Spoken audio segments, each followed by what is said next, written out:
Ah, ah, ah, ah, ah, ah, ah, ah. Ooh, wait. This is spooky. Ah, spooky. Ah, it's loud. Is it loud? Ah, ah. Is it? Where I need Roblox horror song. Roblox horror song. Mmm. Hell yeah. Now this is spooky. Oh, Jesus Christ, it's loud. Whoa, Goldie Beloved stream? Whoa, Broccoli Beloved stream. Oh, wait, Broccoli is not streaming, but I am streaming, yes. Hello, Broccoli. Just subscribed for 3 months. Oh, hell yeah, Broccoli. Look at you with your fucking streak going. Good job, man. Alright. Let me close my chat, because I do not need my chat open. Alright. I really am too lazy to use my arms today or this week. I don't know why, I'm just so lazy about it. Hold up. Can I do, Never Forget Me, Never Forgive Me, I think it's called? Yeah, Silent Hill. For 10 fucking hours with rain? Do you guys like rain? Wait, I just realized I'm not here. Hi everybody, my name is Goldie. Actually, I probably should let you guys, like, trickle in, because not everybody is here immediately after I start streaming. But, hello everybody,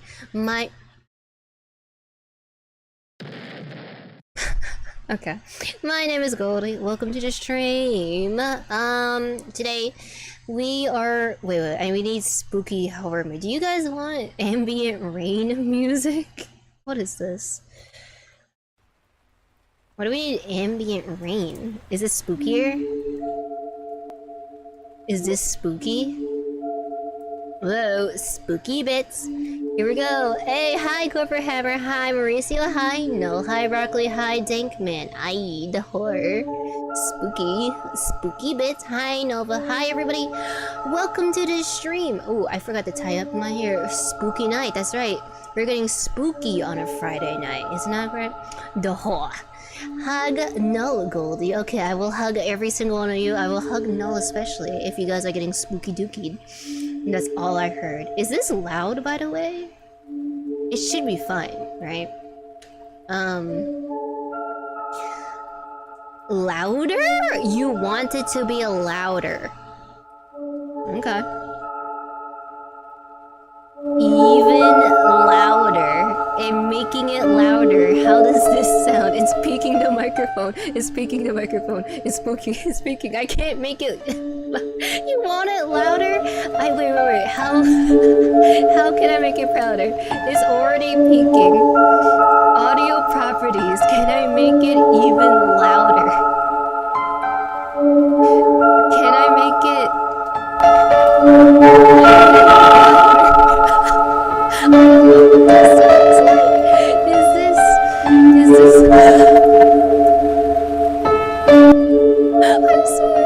I'm sorry, I don't know what that sounds like. I have to activate my tinnitus. No, I do not want to activate anybody's tinnitus. Holy shit. Holy shit. Okay, it should be back to normal. Are you guys deafened yet? Oh my god, or deaf yet? Oh my god, I'm so sorry. No, overlay it. No, that's the bit. I am not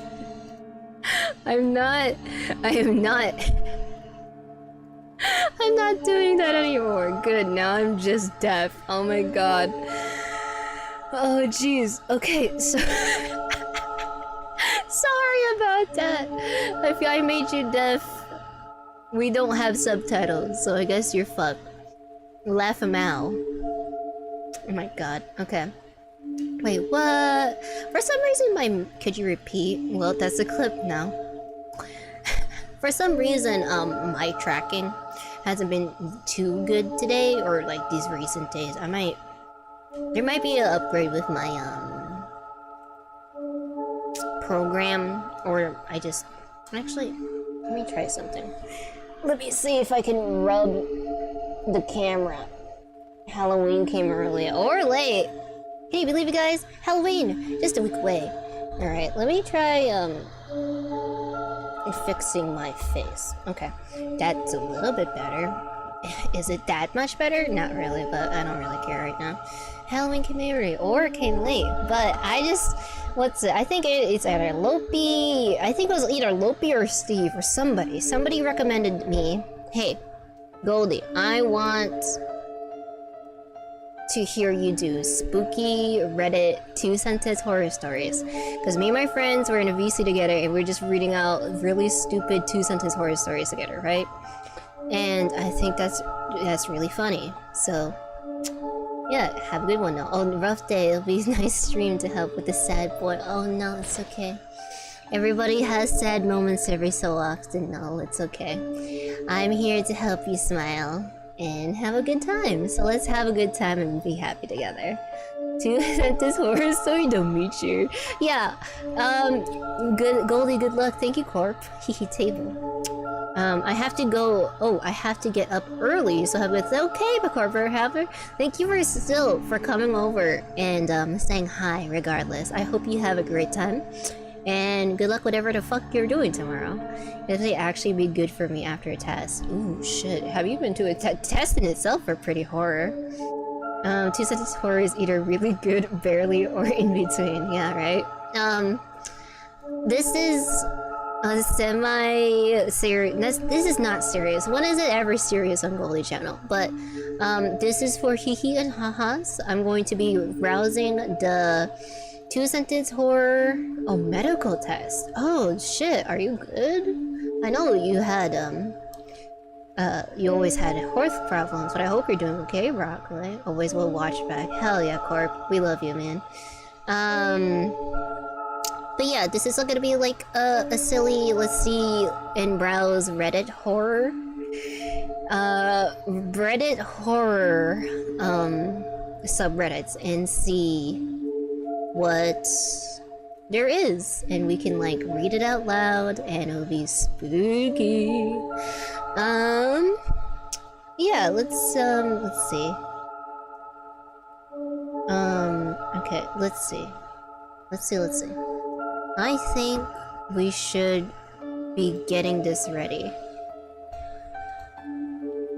I will tell you, if you want to learn in DC, don't want to hijack stream with my boring blog post. Learn in DC? Oh, because of your medical shit. Yes. Whenever and wherever you want. Okay, let's start. I guess this also would just be like a casual, like, let's chat and be boring. Not boring. Let's chat and be friends together kind of stream. Cause this was planned, and yeah, I'm not sure how well this will go because this is my first time doing anything of like reading out and being dyslexic. But yeah. Let me see if I have a Reddit open. Reddit. Is there a way that I can like preview a screen without like, you should join Cave's reading club? Oh? 2-sentence horror story. Is there a way that I can like crop this so it isn't like you can't see?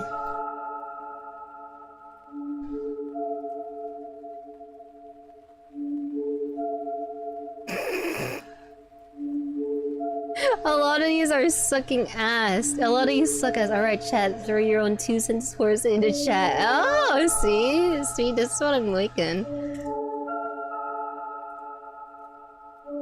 Okay. Let's get the party started. Okay, let's get the party started. And, let's get the party started. We had human descendants with low-hanging fruit yesterday in... Oh, reading. Are you guys reading smut? Hello, Mentaloo Asker. What's poppin', bro? Have I met you before, or are you new? Are you new, Mentaloo? I remember you. You were here from the nurse thing, weren't you? One day I wake up to drink water. One day, I wake up to drink water. I heard loud gulps. From the piss gremlin. Not smut, but speculative evolutions. Oh my goodness. Alright. Oh, do you think a big screen would be nice and spooky for this? I also don't want you guys to see my entire fucking, Is there a way that I can preview my, overlay before, like, showing it? Is that a thing that I can do? No, don't open that door. But it was too late. My toenail collection was discovered. May you take a screenshot and show that? No. Like, where I can see a preview of my, what's going on. We're reading horror stories, Lopi. We're going to be spooky. This bar's dark. I'll open this one. We're reading spooky shit on Reddit. And we're laughing and chatting and figuring things out. And I'm trying to figure out if there's a way that I can show my screen without showing my screen first. Is this 2-sentence horror? Yes, for now this is 2-sentence horror. Yes, for now this is 2-sentence horror. When I was jerking off, I suddenly remembered I lost my arm in a factory accident. Then who was jerking on my penis? The way that I say this sounds like, you slumber, a cucumber. What is it? Xavier, Renegade Angel. Like, that's what it sounds like. I guess you guys are just going to have to see my Firefox for a little bit. I guess you guys are just gonna have to see my fucking Firefox for a little. She butted my penis. Youch. You snooze. You lost. You slumber. A cucumber. Oh my god. Okay, how do we do this? Can I crop? Bitch, can I crop? Bitch, can I crop? Bitch, how do I crop? You slumber. Oh, there you go. We figured it out, chat. We figured out how to crop. You guys are gonna see my Reddit. My reddit.com. Is that a ghost skin for Firefox? Yes! Don't worry about it. I love ghosts. I'm way too dark for this, aren't I? Here, how's that? That's fine. That's cute. I fucking love ghosts. I already told y'all guys. I fucking love ghosts. Alright, I think this should be good. It's a little bit...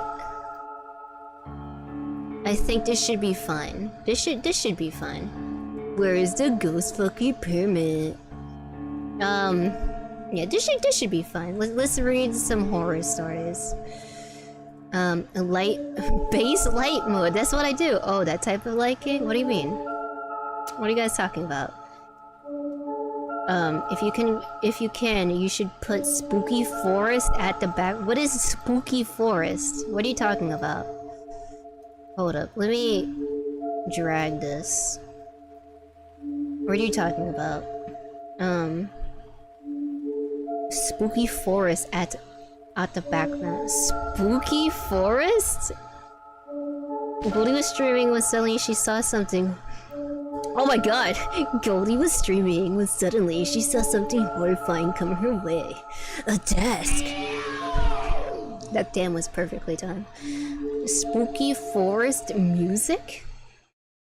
Creepy forest, dark forest ambient music. Is this it? Some rain noises. Now like PNG to the background. Oh, okay. Okay, we need like Slenderman. Slenderman. We need Slenderman. Yeah, we need like spooky dooky Slenderman. Slenderman. Mine it. Is that a Yassified Slenderman? What the fuck? Okay, wow.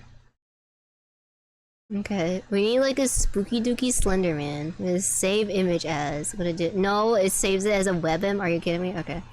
Slender Man, seductive power over kids. What? What the fuck? What did I choked on my fucking saliva. What the fuck is this title? Slender Man, seductive power for kids. It's in the brain. What the fuck? The boogeyman has always been a what the fuck is this? I have a horror narrator I like to listen to and has a rain and thunder ambience. That's nice. Slender Man, interference static. The best sound to sleep to. Cursed by Wiener Witch. Scariest thing we're gonna read today. Not a Slender Man, just a lonely Sigma looking for his Pookie. Do not KYS. Do not gay menu yourself, my dear. That would be very sad for everybody, yo. Oh my god.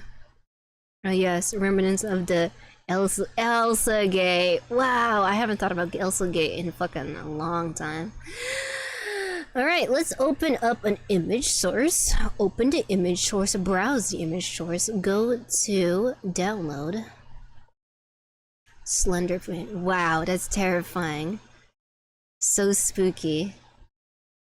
Now this is spooky. We need, oh, spooky dookie. Can we have, oh, that's very spooky. We can have him in the corner there. What's another horror figure that we can add to the other side? Sasquatch. That's not a creepypasta though. Okay.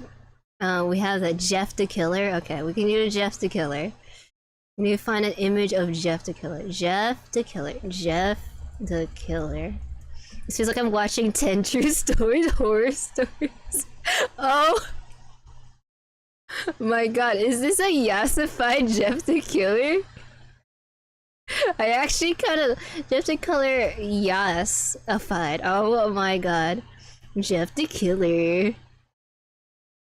We're gonna find porn of him. I don't see porn of him. I see thirst traps of him. Literally written by a 12-year-old. Released on an Xe. Yakusei, the Black Samurai. You mean the guy from the new what was it? The new fucking Assassin's Creed. I mean, I wouldn't not fuck Jeff the Killer. But like, maybe I should add him into my Hear Me Out. What do you guys think? Because I'm still working on my Hear Me Out, but I just haven't thought about who I should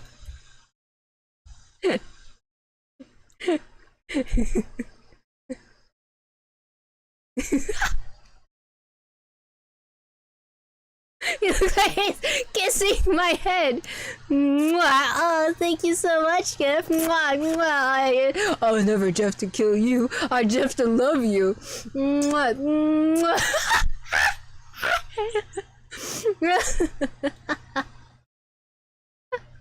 This is ridiculously stupid. Can we put like Eilish Jack or like Tiki Toby? Like, do you think that would be like, cause it is a square image. It's hard to like make it fit. Where's my horror? Goldie making out with Jeff the Killer. Where's my spooky forest music? No, I need like doo doo doo. Here we go. Okay. Yakusei is horrifying in that he single-handedly subverted Japanese history just by being discovered. Now either nation is fighting to keep its cultural identity from being hijacked. Eilish Jack under Jeff, or an SCP. Sure. Jeff the Mewing? Yes. The Rake? Okay. I can do both Jeff and an SCP. How about that? Eilish Jack. Eilish Jack X Jeff the Killer! The gay! Oh my god! You know what? We're putting the gay here. We're putting the gay. New people are gonna join this stream and be like, what the fuck is this queer shit, bro? It's gonna be queer. Oh yeah. Oh yeah. Oops, it disappeared. Oh yeah. Goldie, keep it down, I'm near. Okay, sorry. Does she like women though? Oh. Oh yeah. This. Have you guys heard of the fucking thing called Your Boyfriend? Like, I think it's like a dating sim or something like that.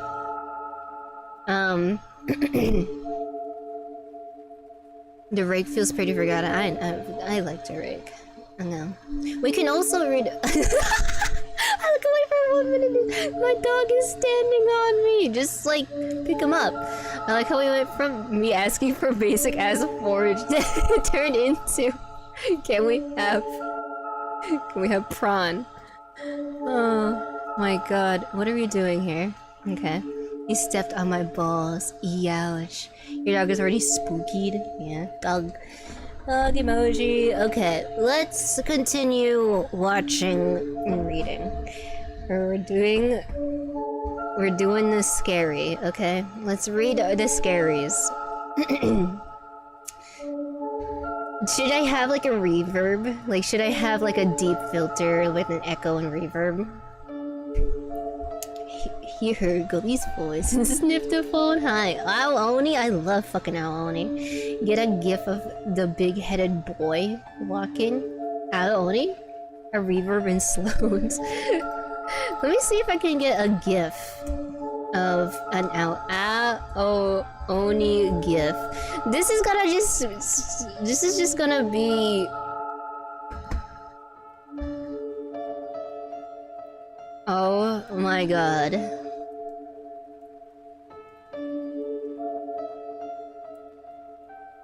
You know what? This is good. What is it? Copy image link? Is that a thing that I can do? Copy browser source? Is that a thing that I can do? Oh my god. Wow. You know, I was expecting it to be... Holy yeah. You know, I was expecting it to be transparent. Can I download that? Actually, can I save image as... it's WebM again. I guess I can... do it as a fucking media browser. Loop.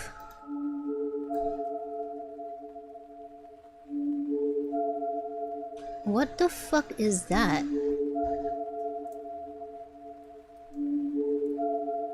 Oops. Oops, I keep opening every file and it's not the file I want. WebM. Who farted in my face? Aoni web gif. Oh. Hello? Spooky dookie. This is all compilation of ship art, right? What the fuck?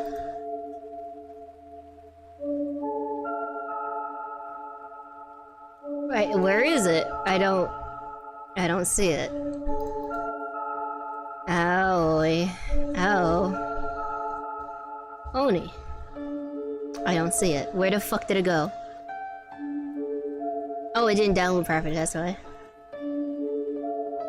Who's sending me porn? I'm not putting porn in my... I'm not... I saw that. Don't send me porn! Who is this? Blocking this motherfucker.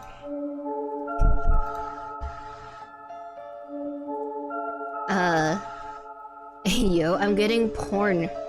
It's like, Goldie, you should... Slenderman and Jeff the Killer? Do you think they have that? Save image as... Oni.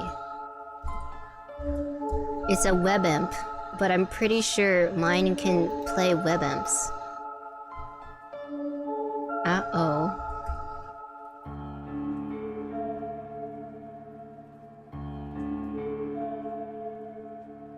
Where did it fucking go? Uh-oh. Oh, Oni.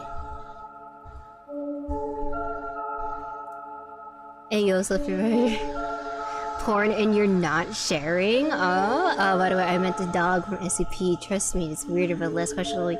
You mean the one that people want to fuck for some reason? That I don't understand. I'm kind of concerned when people just like hear me out, and I'm like, I do not want to hear you out. That is a fucking monster. They do. I've always seen horrible things of gay people. I was horrified when my parents suggested a trip to California. It's probably really popular back today. Is that GoldieNeko? Is that Runner? Have you seen his cake? I've seen his cake. I have seen his cake. Yeah, I want to escape. Get closet. Mellow, that's kinda. Ugh. Okay. It's not working. I have it downloaded, and it's doing the thing, but it's not popping up. So I guess we can't have an Aoni. Or I guess we could have like gay ship art if we find it.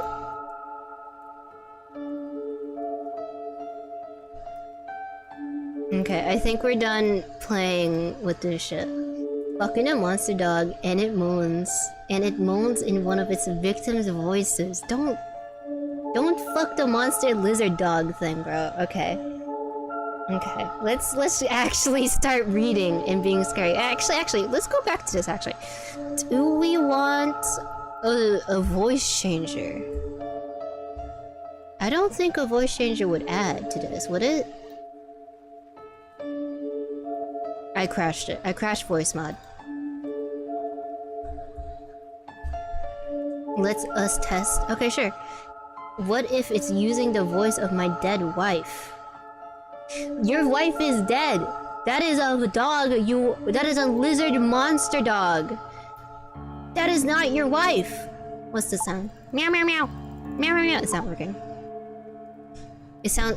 Do you hear that? That sounds like a cricket fapping in my left ear. Let's see. Samsung. Output it to my headphones. Yes, I would like that. Testing, testing. Ooh. Actually, not bad. Alright.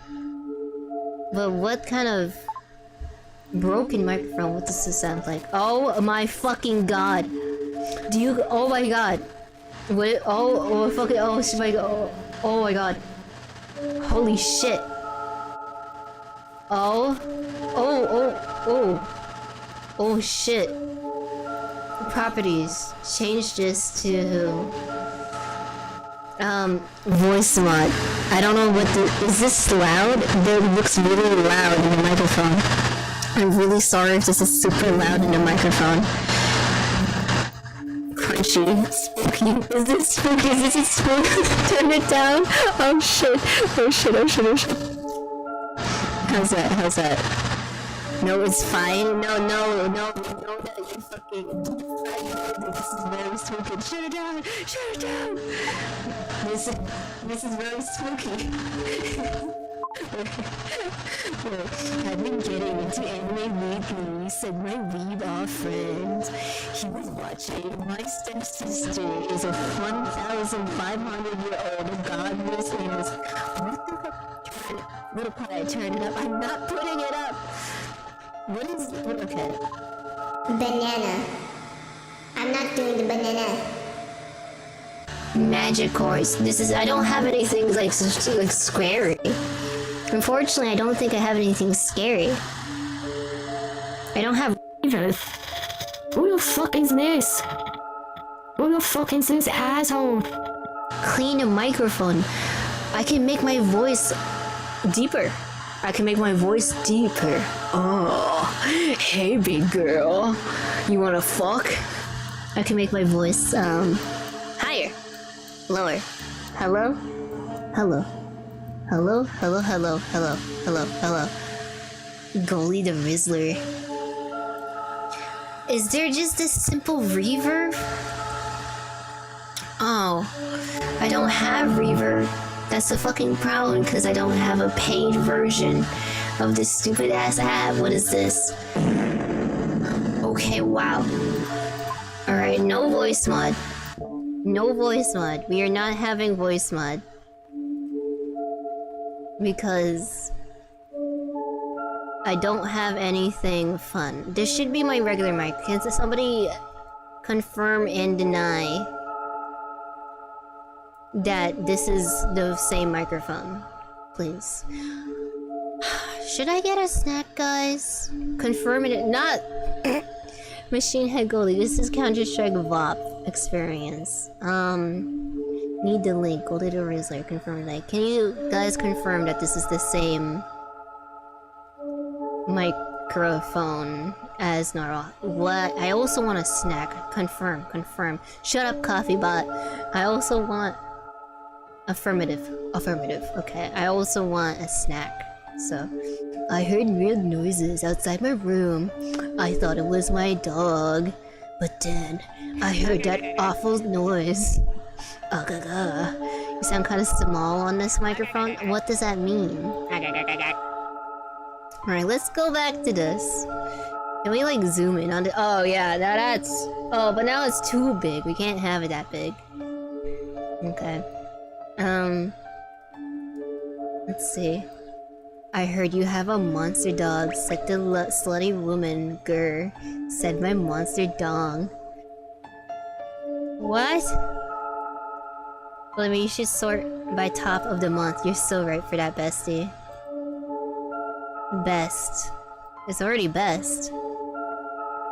Compact? What is compact? Fucking, we broke it.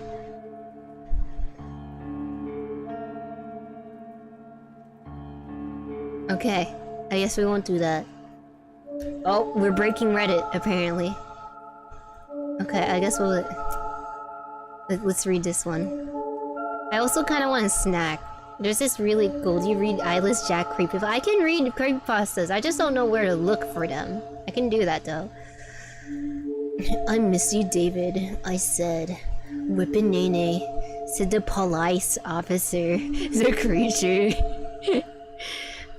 Just go and get a snack before we start. Okay, sure. Because I want a snack. And I've been addicted. Whippin' Nene. Chills. Number 15. Can I get a... Number 15. Goldie fans is so big. It's breaking. And we're like DDoSing the fucking thing. Right, okay. Let's do... be right back. And... Let's do be right back. And then I can get YouTube ready. And then I can get some snacks. And then we can have a good time.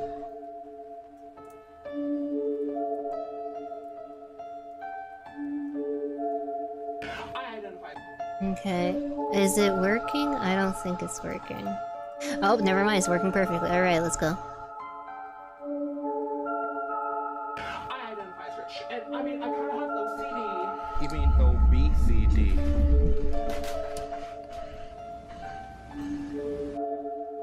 Okej, Tetris, är du beredd? Okej. Tetris. Spring då! Spring som Usain Bolt! Nu då, kom igen då! Men det är 100 meter du ska springa, kom igen! Kom igen!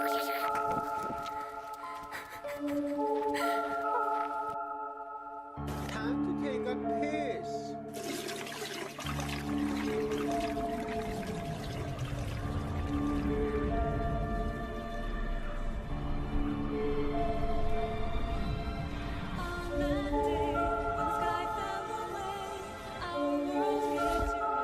What the hell?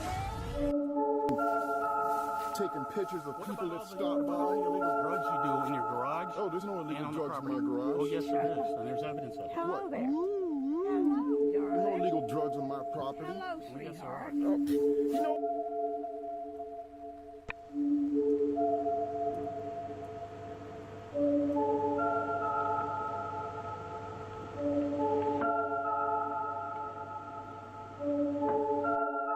Hey, get the fuck out of here. Woman, you're way too close! Hey guys, I'm gonna be reviewing cat food today.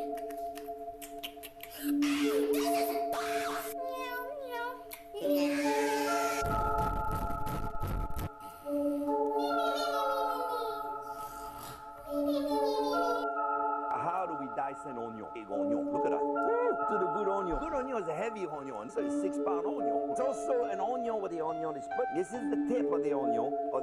The onion is not the knife around the onion. Remove the pepper skin of the onion. Dice an onion.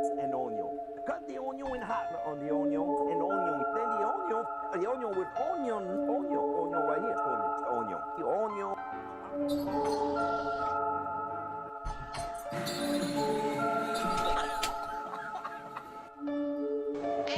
Next one. Alright. Please give me Cock. cock. It's Alright, I got some snacks, boys. Onion. I still remember the first time. He already. I need was- that kid curb stomped. What kid? Why are we curb stomping kids? Alright, I got some snacks, everybody. Alright, today might just be on creepypasta.com now, okay? Creepy English lesson. The creepy English lesson. I thought it was gonna be a normal English lesson. The cock is here. Oh. Oh. Okay, I'm back. Okay, I'm back. Alright, let's go back and read all this stupid shit. Okay, I have some ice cream fish. I have ice cream fish. So that's yummy. Yeah.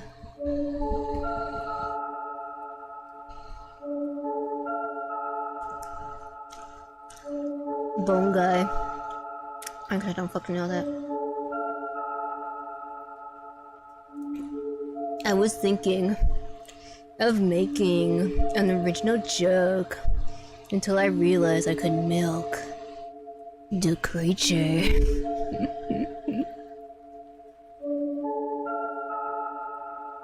I'm not reading that shit. I'm fucking butthole guy? I don't even know if I want to click that. After a long day of work, I came home to find my wife sitting and crying on the couch with all the lights off. As I got closer, I noticed that it wasn't my wife. It was Wagagoose Jr. This sucks. This is fucking ass. Lafamau. Idiot guy. r/2 horror.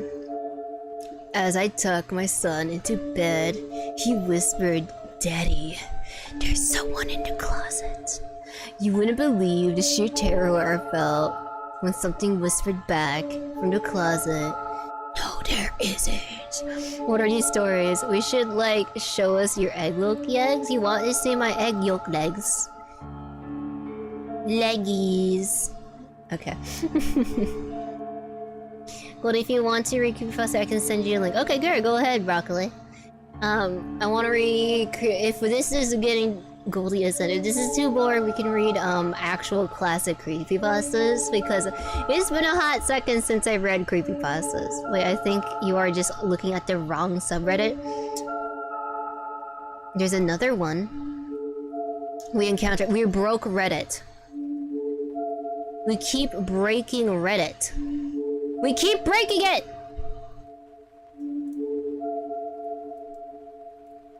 Now let's do classic. You want classic creepypastas? Who the fuck are you? Is where they try. Because most of them are bad anyways? Okay, sure. Why is it broken? You're probably looking at it as probably satire. Okay, hold up. Let me figure this out. For some reason my Reddit is broken.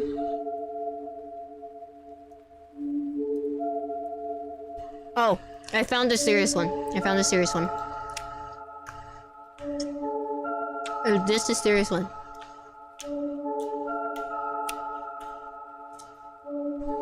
My husband has been hesitant to try for another baby, saying that the 6 kids we currently have is enough. But after I showed him the metrics of our channel, indicating that new babies are getting most engagement, he agreed to try for another. No, Don't sell your kids as products. You have 6 kids.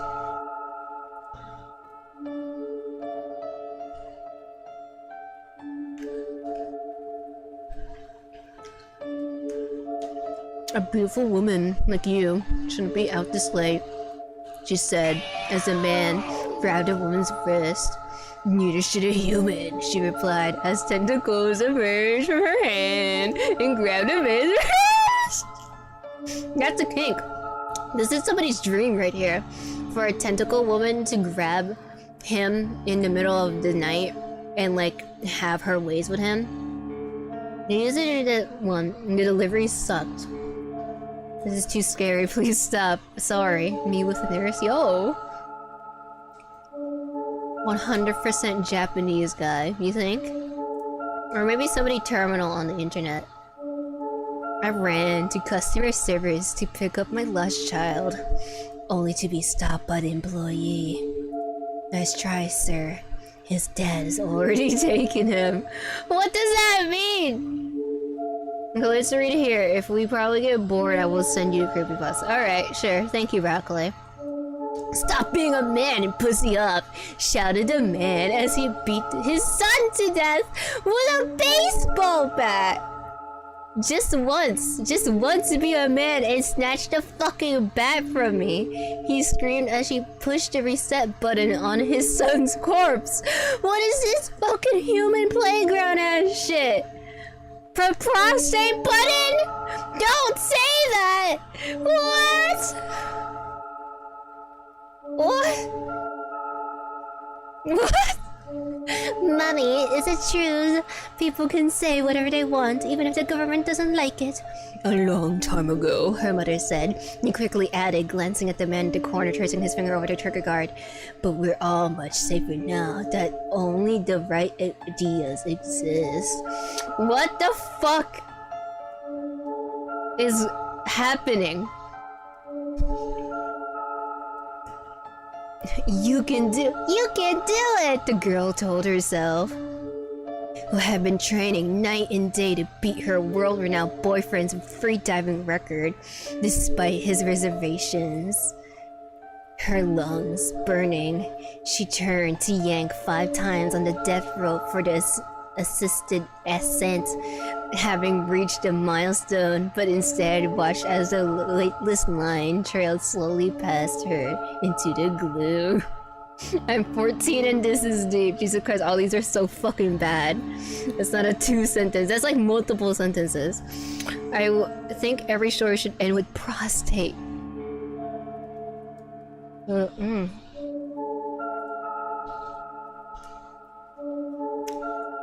A prostate exam. There, that should keep you from scratching at your owner again, the alien veterinarian said as I laid off the last suture. The captured human stared down at the mutilated stubs of his fingers with tear-filled eyes, each one now missing below where his nails used to be. PETA either wrote this or a furry did. The little girl thought it's cool to pound her chest in front of the silverback while her parents thought it was cute. The zoo thought the thick glass was enough to withstand the strength of an adult. No! We gotta put him in Harambe style! Oh my god. Oh my god. Oh my god. Also, I wouldn't mind being owned by aliens. I think that would be hot.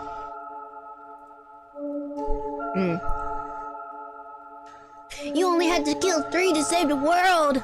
The demon shouted as my hammer came down again. You also told me they had to be virgins, I countered, walking through the daycare admiring my work. Better be safe than sorry these days. Bro just killed a whole fucking daycare? Huh? Of course you do? What do you mean, broccoli? Fun fact that with a gorilla and the little girl almost happened, really. Couldn't find any creepypastas on Reddit, so I just sent you those. Thank you, Stephen Hawkins.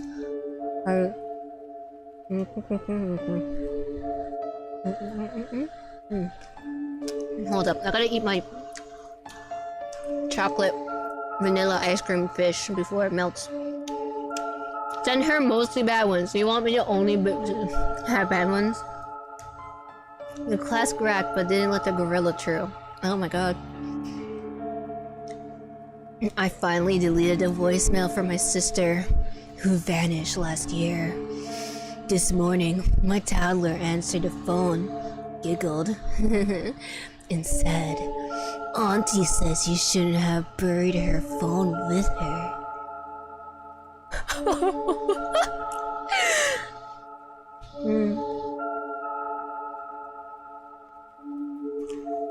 Cringe. Now I bit my lip. My wife and I had agreed that she should only have one child, but she just kept on having them, so I killed the rest. What the fuck is this, a fucking hamster? So you're telling me that you murdered 3 children in front of their parents because of an agreement you made with your ex-wife years ago? What? Women do that? What? Eat their babies? Schizo. What? February 25. The fortune teller said my heart would be stolen by a tall, handsome man, a comfort during the many long hospital stays. But after 4 agonizing years on the transplant list, I can only laugh through my tears as the doctor told me the organ transport was robbed at gunpoint. What the fuck? We killed 3 random babies because he's a schizo. What? Got your nose, Daddy! My son squealed excitedly, ripping my nose from my face. Smiling back at my son, I reattached a prosthetic and wished I hadn't done so much cocaine back in college.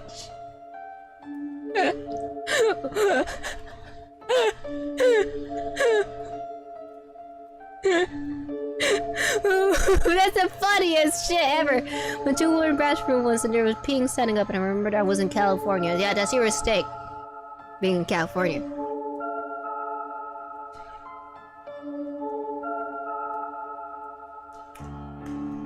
Crack cocaine. Yeah, cocaine was the 2 cents comedy. Yeah. It was fun. This one's funny. My daughter admitted to me she was pregnant. As I kept questioning about her father. My daughter admitted to me that she was pregnant. As I kept questioning her about the father, I asked why she kept looking at her stepdad as if he could make the situation better. I remember there was like a janitor AI bot or like some type of character AI bot where Ghost Call of Duty was your stepdad or stepbrother.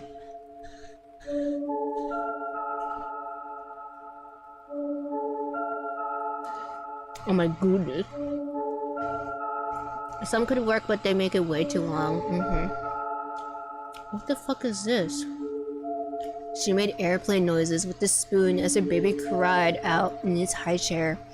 "Mommy first," she said, letting the spoon come out to rest upon her lighter's flame. Don't do drugs.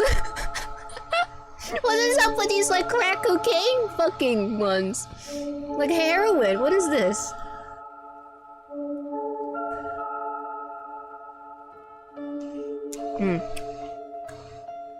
For his entire cream? Crack thread, 2 sentenced crackheads.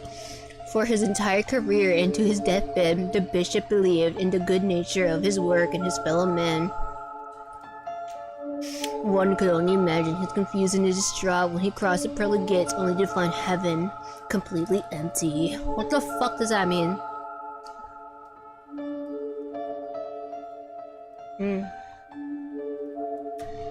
It's hard to do horror and suicide. That's true. 2 sentenced crackheads. That would be fun. If you continue to treat me like this, I'll just kill myself. Said the kid with tearful eyes. When our son committed suicide, we adopted you, and if you commit suicide, we'll just adopt another. The woman said with a shrug. That's just depressing. That's not horror. That's depressing. Also, I really need to eat my ice cream. It's melting into my hands. Give me a second.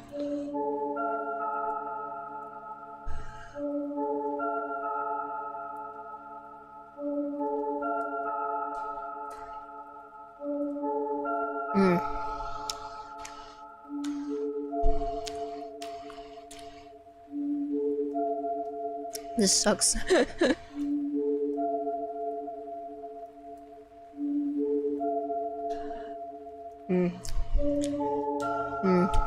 I'm reading ahead and it still sucks. Should we just read classic? I hate creepypastas.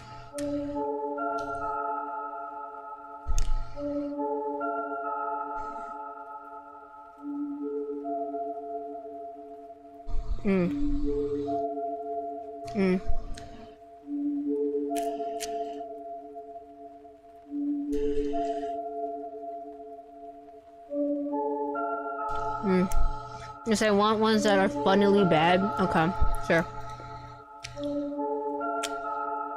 I am seeing YouTube messages are fucked. I just got are the YouTube messages broken?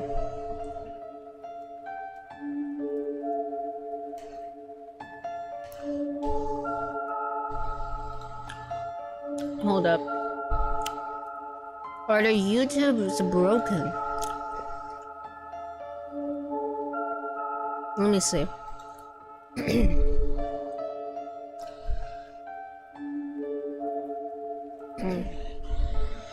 Shut up. Shut up. YouTube.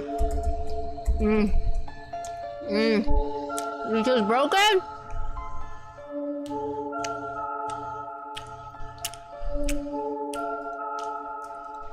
He's just broken.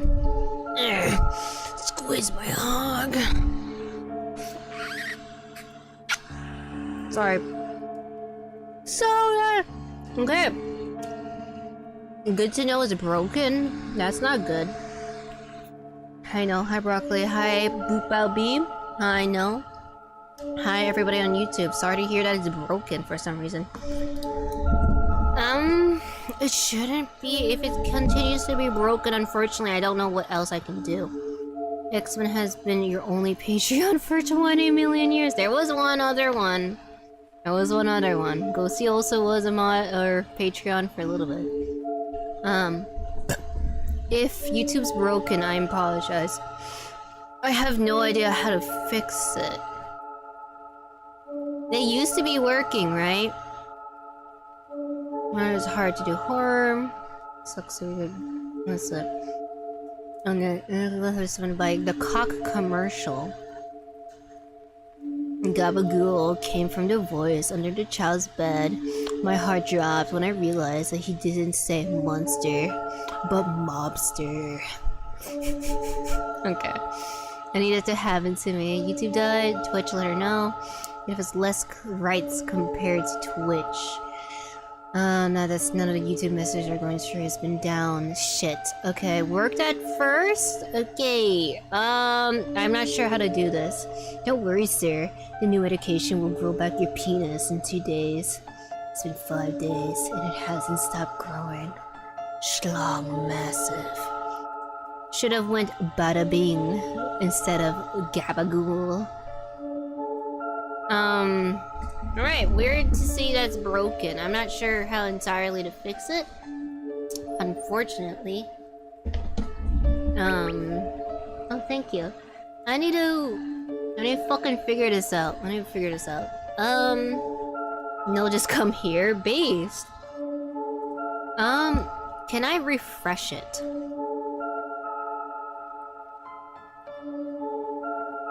No, just come here. Can I refresh it?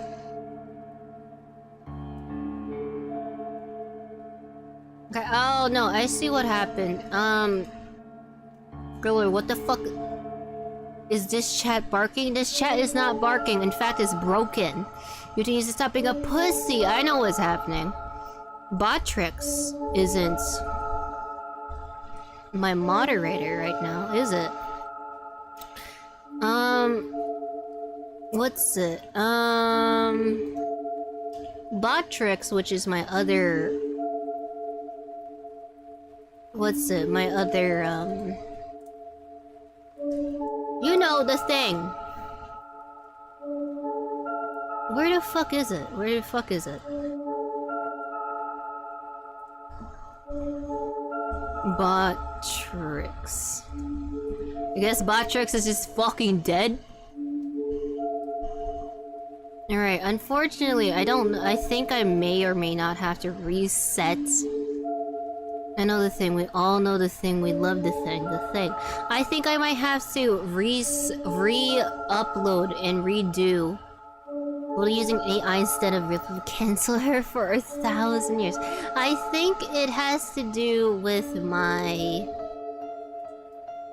bot. My bot's not here. So, I think I have to reset the YouTube stream. So, unfortunately, I'm gonna have to reset that one. So, be right. Can I... Let me see if that breaks it on YouTube. We get 2 streams? Yeah, you get 2 streams. I was getting replaced by AI schlong and too big. It should...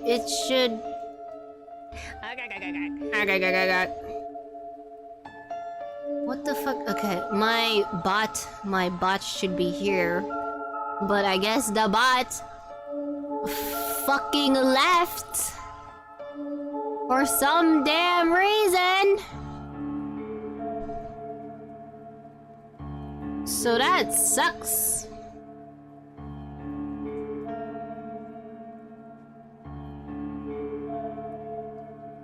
Went out for some batteries. Damn it. If anything, I'll just have to...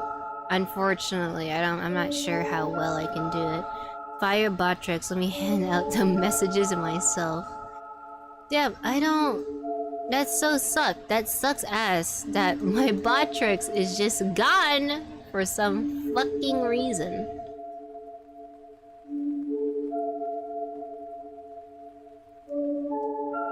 It's right there. It literally says it's right there, but it's not here.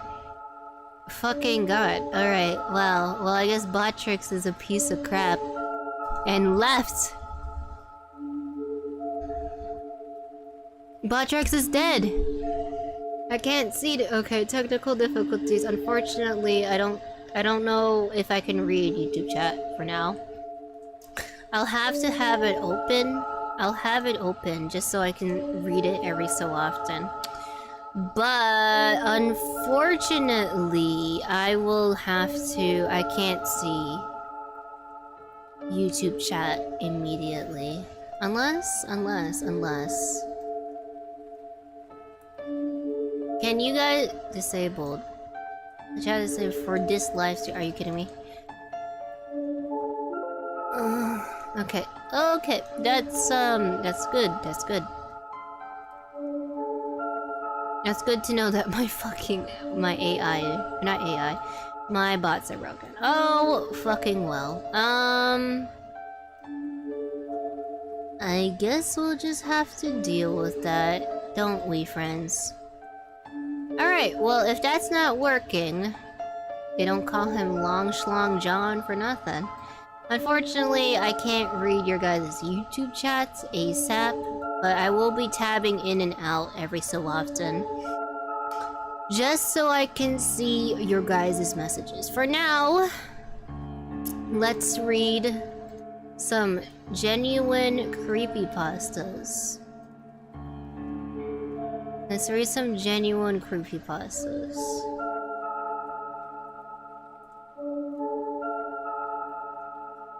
Let's see. Okay, I got some from fandom, and I got some from, like... I got some from Steve and Broccoli. ABCDFG, Jeff the Killer. ABCDFG. There's not a lot. A, 1 to HK. A, MB. Where is Jeff? I want to see Jeff. Jeff, deleted page. Jeff the Killer was deleted. Why? Alright, wow. You guys are very picky with your creepypastas. Okay, let me look at Steven's then. Let me look at Steve's. Oh wow. Now we're talking. Alright, y'all. Let's see. Big screen. Okay. Okay.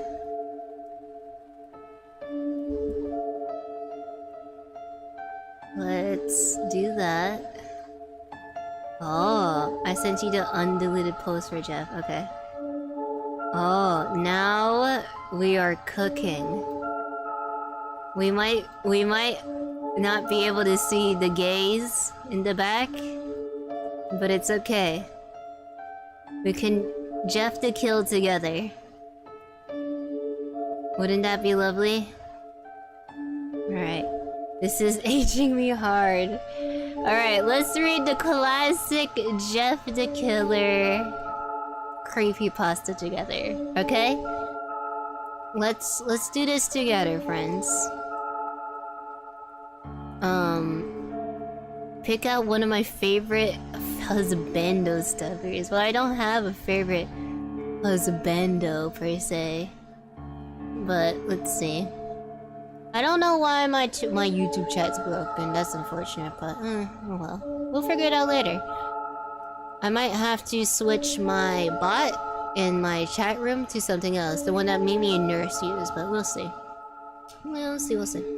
Alright, let's go. Jeff the Killer. An expert from a local newspaper.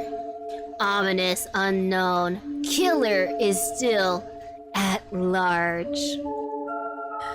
After weeks of unexplained murders, the ominous known killer is still on the rise. After little evidence has been found, a young boy states that he survived one of the killer's attacks and bravely tells his story.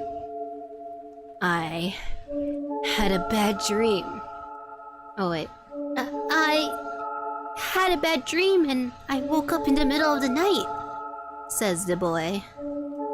I saw that for some reason the window was open, and even though I remember it being closed before I went to bed, I got up and shut it once more. Afterwards, I simply crawled under my covers and tried to get back to sleep.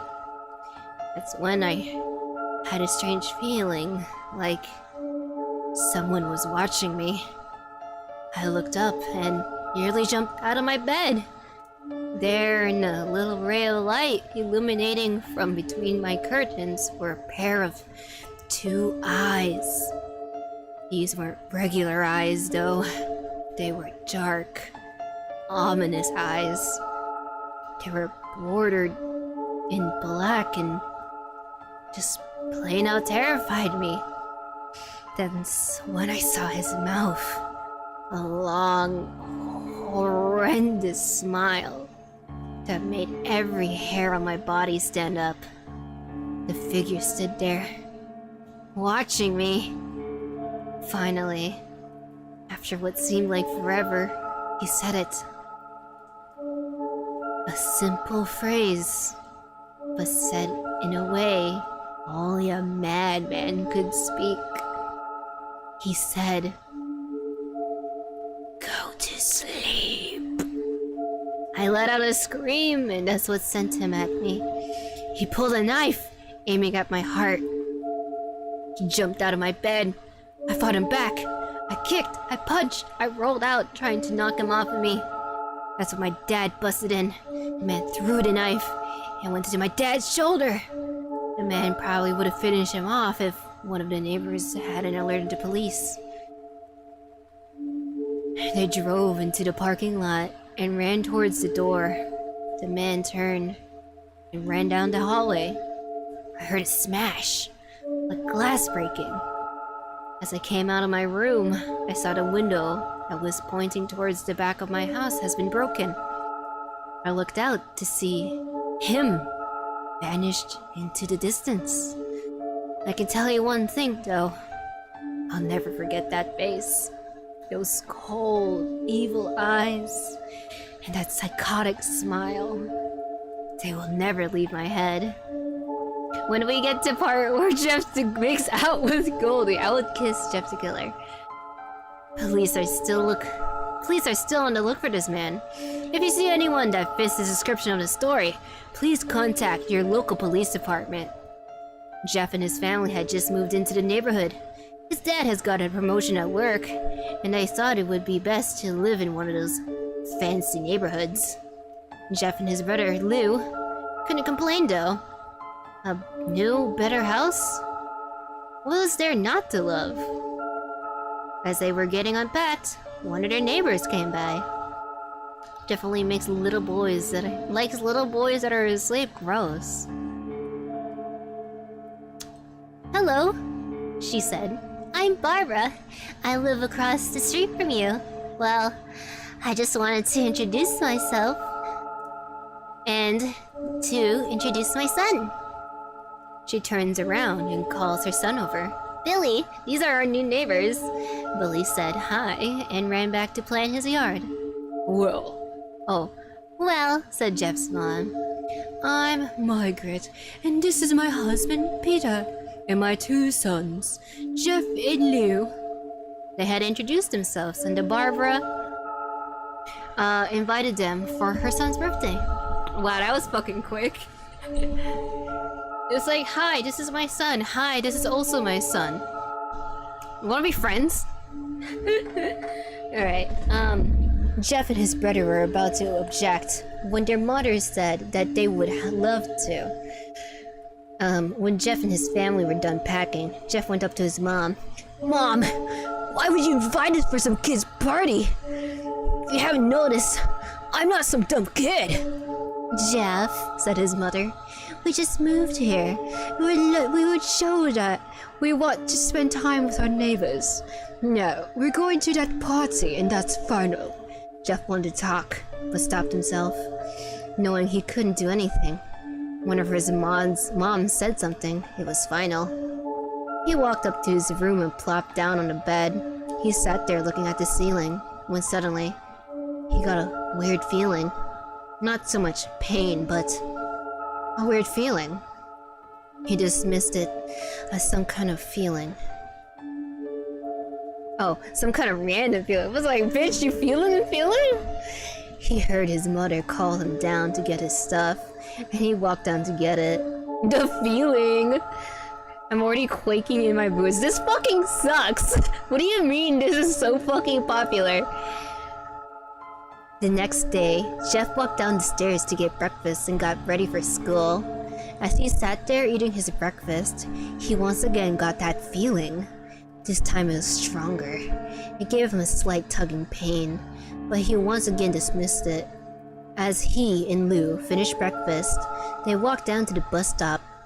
They sat there waiting for the bus, and then, all of a sudden, some kid on a skateboard jumped over them, only inches above their laps. They both jumped back, in surprise. Hey, what the hell? The feeling that feels, the feeling to joke it. This is true horror. This sucks ass. The kid landed and turned back to them. He kicked his skateboard up and caught it with his hands, okay? The kid seemed to be about 12, 1 year younger than Jeff. Jeff is 13! I revoke my statements about wanting to fuck Jeff. I do not fuck minors. He wears an Aristotle shirt! The only thing Jeff the Killer had going for him was the edited picture. The edited Goldie Road. No. The edited picture makes it seem like Jeff the Killer or Jeff the Kid looks like that just naturally. Like, what? Bro has an Aristotle fucking shirt and ripped jeans. Bro's crazy. Well. It looks like we got some new meat. Suddenly, two other kids appeared. One was super skinny, and the other one was huge. A gay match made in heaven. Well, since you're new here, I'd like to introduce ourselves. Over there's Keith. Jeff and Lou looked over to the skinny kid. He had a dopey face that only you expect a sidekick to have. He's Troy. He looked over to the fat kid. Talk about a tub of lard. This kid looks like he hadn't exercised since he was crawling. Fancy neighborhood. You mean the shit kid and the skinny ass kid? This is like Ed, and Eddie, but like shittier.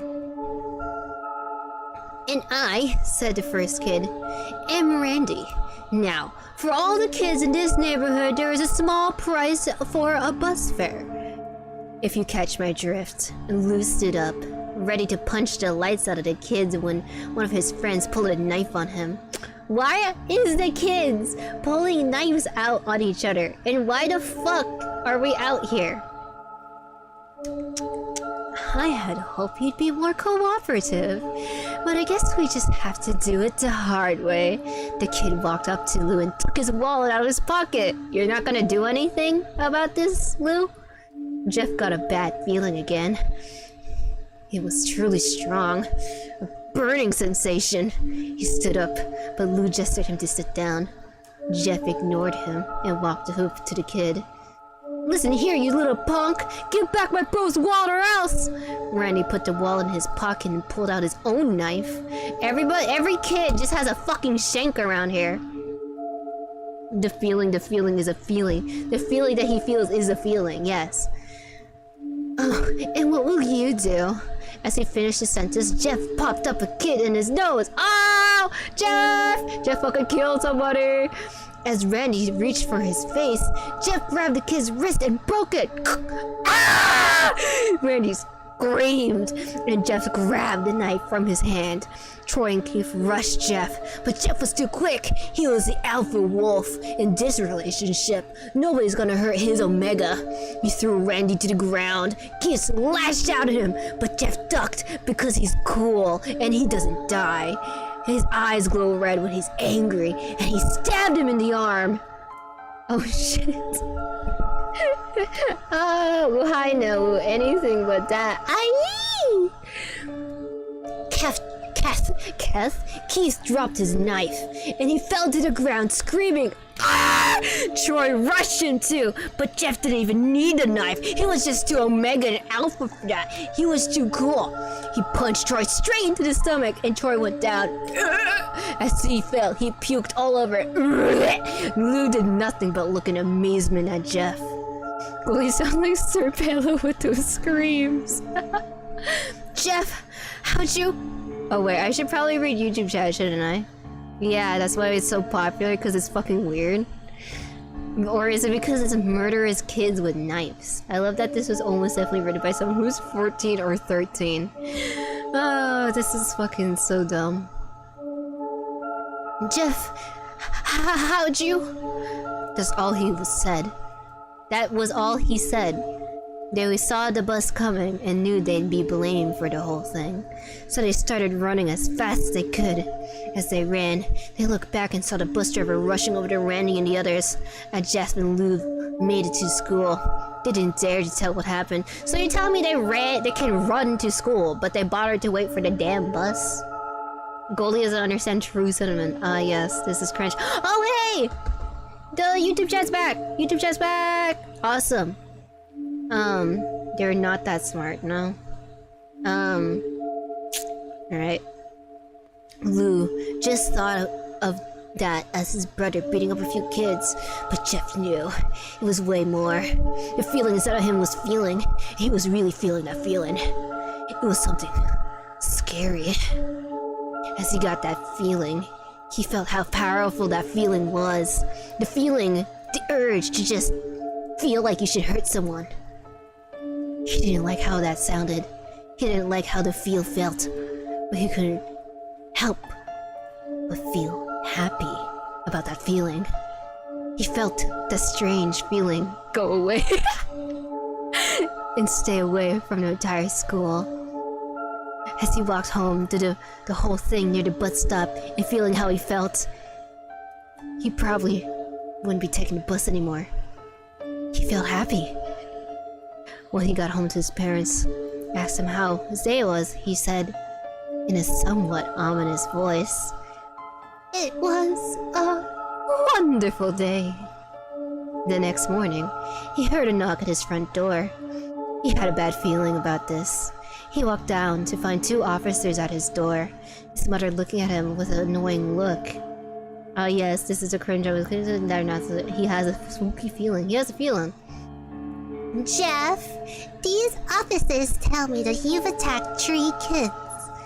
That it wasn't regular fighting either, and that they were stabbed. Stabbed, son! Jeff's gaze fell to the floor, showing his mother that it was true. Mom, they were the ones who pulled a knife on me and Lou. Son, Oh, son, said one of the cops. we've had 3 kids, 2 stabbed. One having a bruise on his stomach. He gave you a new purple nipple. And we had to witness prove you filled the scene. No one did have to tell us. Jeff knew he had a feeling that anything he said was no use.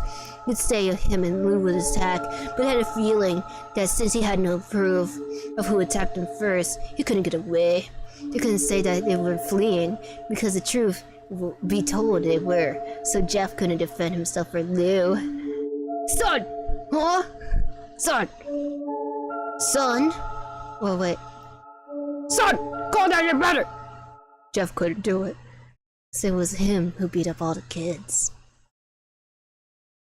Did we finish the... We finished an hour of Silent Hill music. Holy shit. We finished a fucking... Okay, you know what? Silent Hill ambience. Here we go. Very spooky. Okay. Alright, let's go back to this. Loop the music? No, we need new spooky things to listen to. Hey Goldie, reading club. Hell yeah. Hi, Kay. We're reading classic creepypastas because 2-sentence horror stories sucked ass. Sir, it was me. I was the one who beat up those kids. Lou tried to hold me back, but he couldn't stop me. I just had a feeling. The cop looked at his partner and they both nod. Well, kid, looks like you're different. Wait, said Lou. They looked up to see him holding a knife. The officers pulled their guns and locked them on Lou. They're gonna fucking shoot a minor! Okay, we should invite Goldie to read. You right, Bronco? There's reading club? Also, is the YouTube chat working? It should be working. And now they left again. No, fucking Batrix broke. Alright, cool. Nope, they fucking... Nope, alright, cool. Good to know that Batrix sucks ass. I might have to switch my chat provider soon. If that's the case. Cause it's just unreliable. Okay. It was me. I beat up those little punks. Have the marks prove it. He lifted up his sleeves to reveal cuts and bruises, as if he made a struggle. Are you sure you just didn't, like, hurt yourself? Like, self-harm yourself? Son? Son, put the knife down, said the officer. Lou held up the knife and dropped it to the ground. He put his hands up and walked over to the cops. No, Lou, it was me. I did it. Why is he suddenly British? Jeff had tears running out. Oh, no, Lou, it was me. I did it. Poor bro. Try to take the blame off for what I do? Well, take me away. Wait, what? What the f- Who's speaking? The police led Lou out to the patrol car. Lou, tell them it was me. Tell them I was the one who beat up those kids. Jeff's mother put her head on her shoulder. And by it, I mean Jeff the killer, Jeff the killing it. And by it, I mean my peanuts. Jeff, you don't have to lie. We know it's you. You can't stop. Jeff helplessly watched as the cops sped off with Lou inside. A minute later, Jeff's dad pulled into the driveway, seeing Jeff's face and knowing something went wrong. That's definitely how cops work. They just seized this kid. They just took this kid. Son, what is it? Jeff couldn't answer. His vocal cords were strained from crying. Instead, Jeff's mother walked his father inside to break the bad news to him, and Jeff wept in the driveway. After an hour or so, Jeff walked back into his house. He cried for an hour. I mean, they are American cops. Did they just do that? Seeing how his parents were both shocked, sad, and disappointed, he had a feeling. He just couldn't look at him. He couldn't see how they thought of Lou when it was his fault. He just went to sleep, trying to get the whole thing off of his mind. 2 days went by with no word from Lou at JDC. No friends to hang out with. Nothing but guilt, sadness. That was until Saturday, when Jeff is woke up by his mother with a happy, sunshiny face. Jeff, it's the day. She said as she opened up the curtains and let light flood into his room. What? What's today? Jeff said as he stirred awake. Why, it's Billy's party. He was now fully awake. Mom, you're joking, right?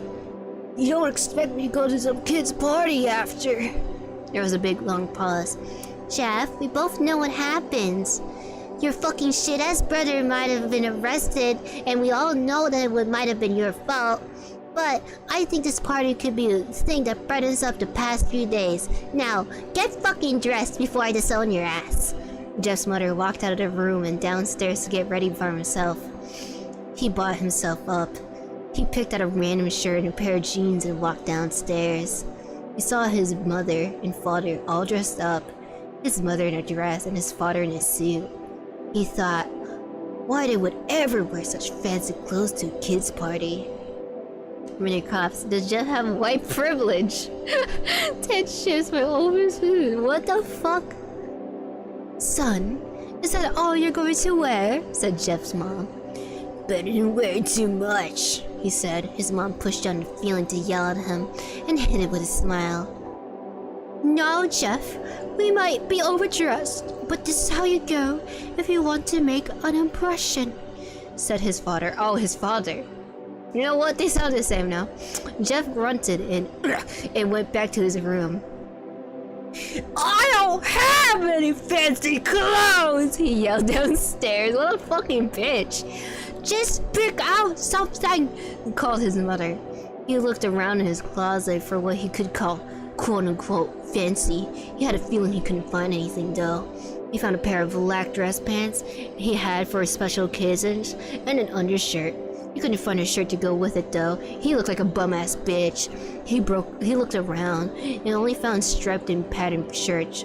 None of them go with dress pants. Finally, he found a white hoodie and put it on. This goes like one of those fanfic stories with the power level here. They put Louis in death row! Louis is dead. Oh. Bum ass, broke ass, butch boy ass, broke ass. Boy is broke as fuck.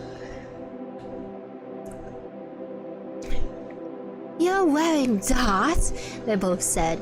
His mother looked over at her watch. Oh no, time to change. No time to change, just go, she said as she herded Jeff and his father out the door. They crossed the street over to Barbara and Billy's house. They knocked at the door, and it appeared that Barbara, just like his parents, were way overdressed. As they walked inside, all Jeff could see were adults, no kids. Are we getting fucking sex trafficked? What is happening? The kids are out in the yard, Jeff. How about you go and meet some of them, said Barbara. Jeff walked out to the full yard full of kids. They were running around with weird cowboy costumes and shooting each other with plastic guns. He might as well be standing in a Toys R Us. Suddenly a kid came to him and handed him a toy gun and a hat. Hey, wanna play? He said. Alright, no kid. I want you all for something like this. The kid looked at him with a weird puppy dog face. Please? Said the kid. Fine, said Jeff. He put on the hat and pretended to shoot at the kids. At first he thought it was totally ridiculous, but then he started to actually have fun. Your me was my kid, my 50-year-old with AC. We're gonna have a toilet powered quing. Oh my god. It may not have been super cool, but it was the first time he has done something to take his mind off of Lou. So he played with the kids after a while, till he heard a noise. A weird, rolling noise. Then it hit him. Randy, Troy, and Keith all jumped over the fence on their skateboards. Jeff dropped the fake gun and ripped off the hats. Randy looked at Jeff with a burning hatred. Hello, Jeff, is it? He said. We have some unfinished business. Jeff saw his bruised nose. I think we're even. I beat the crap out of you, and we get to my brother sent to JDC. Randy looked angry. Randy had an angry look in the eyes. Oh, no. I don't even go for even. I go for winning. You might have kicked our asses that one day, but not today. He said that Randy rushed to Jeff. They both fell to the ground. Randy punched Jeff in the nose, and Jeff grabbed him by the ears and headbutted him. Huh? What? Jeff pushed Randy off of him, and both rose to their feet. Kids were screaming, and parents were running out of the house. Troy and Keith both pulled out guns in their pocket. So, not only do these fucking children have knives, but they also have guns. Like, real-ass guns. What kind of stupid-ass parents do you have that they don't lock up their stupid weapons? What the fuck? Jeff has big-ass ears. What the fuck? America. Fancy neighborhood. A fancy neighbor should have fucking responsible people. What the fuck? No one interrupts or guts will fly, they said. Randy pulled a knife on Jeff and stabbed it into his shoulder. What is up with stabbing folks in the shoulder? What the fuck is happening? Jeff screamed, ah, and fell to his knees. Randy started kicking him in the face. Ooh, ah, ooh, ah, ooh. After 3 kicks, ooh, ah, ooh. Jeff grabs his boot and twists it. Grab his boot and twist it, causing Randy to fall on the ground.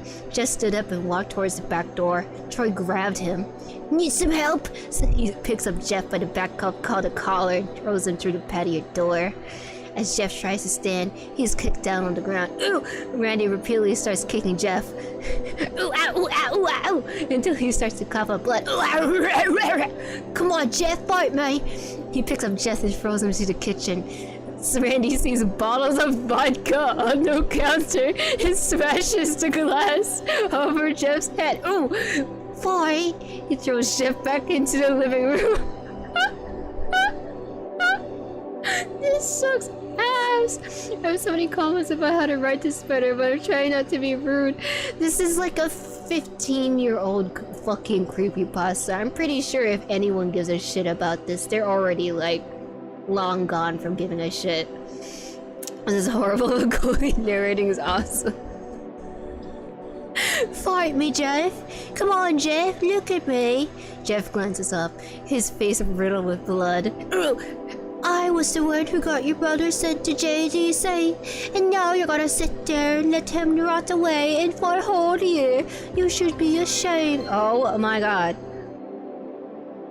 Kevin making a cheered 500 bits.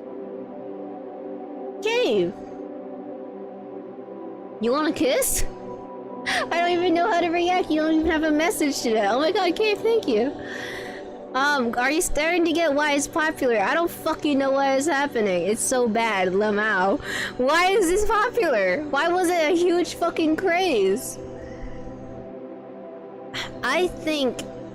What is his name? Richard Randy just has like a bad past, and he will grow up to be a kid who has like some weird daddy kink praise fucking abuse issues. I told you, man, it was just a picture. I have a bit of money to spend and I don't need anything, so I spent it to a friend. Cave, I fucking love you, man. I don't even know what else to say. In class of fashion, you'll be the mimic. Oh, finally, you stand and fight. Jeff is now on his feet, blood and vodka on his face. Just lick it off, it probably tastes good. Once again, he gets that strange feeling. The feeling you haven't felt in a while. He felt the feeling that he hasn't felt in a while. You know, the feeling that he felt.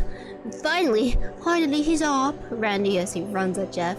Then when it happens, something inside Jeff stops. He starts glowing like a glow stick. His psyche is destroyed. All rational thinking is gone. All he can do is kill. His wolf blood starts churning inside of his heart. His alpha omega genes finally start pumping in his veins. He grabs Randy and pile drives him to the ground. He gets on top of him and punches straight into the heart. Causes Randy's heart to stop.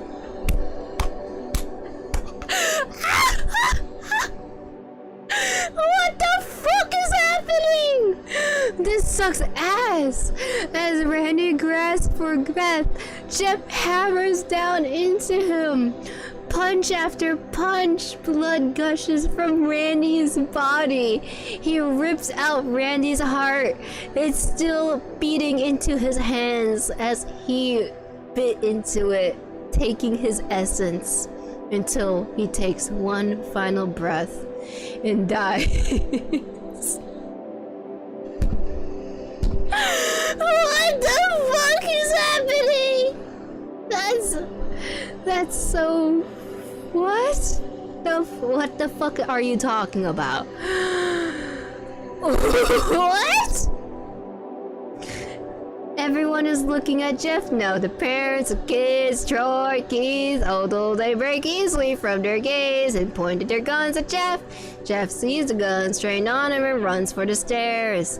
As he runs, Troy and Keith let fire out of him, each shot missing because he just wins apparently. Jeff runs up the stairs, and also they're fucking kids who are holding guns, you dumbass motherfuckers. Put them away.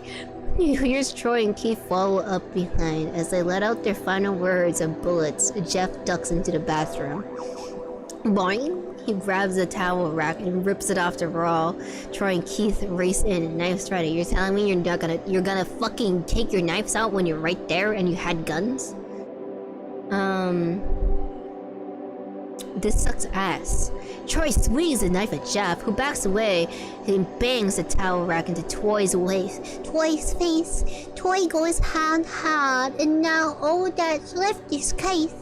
He is more agile than Toy though, and ducks when Jeff swings the towel rack. He dropped the knife. He grabbed Jeff by the neck.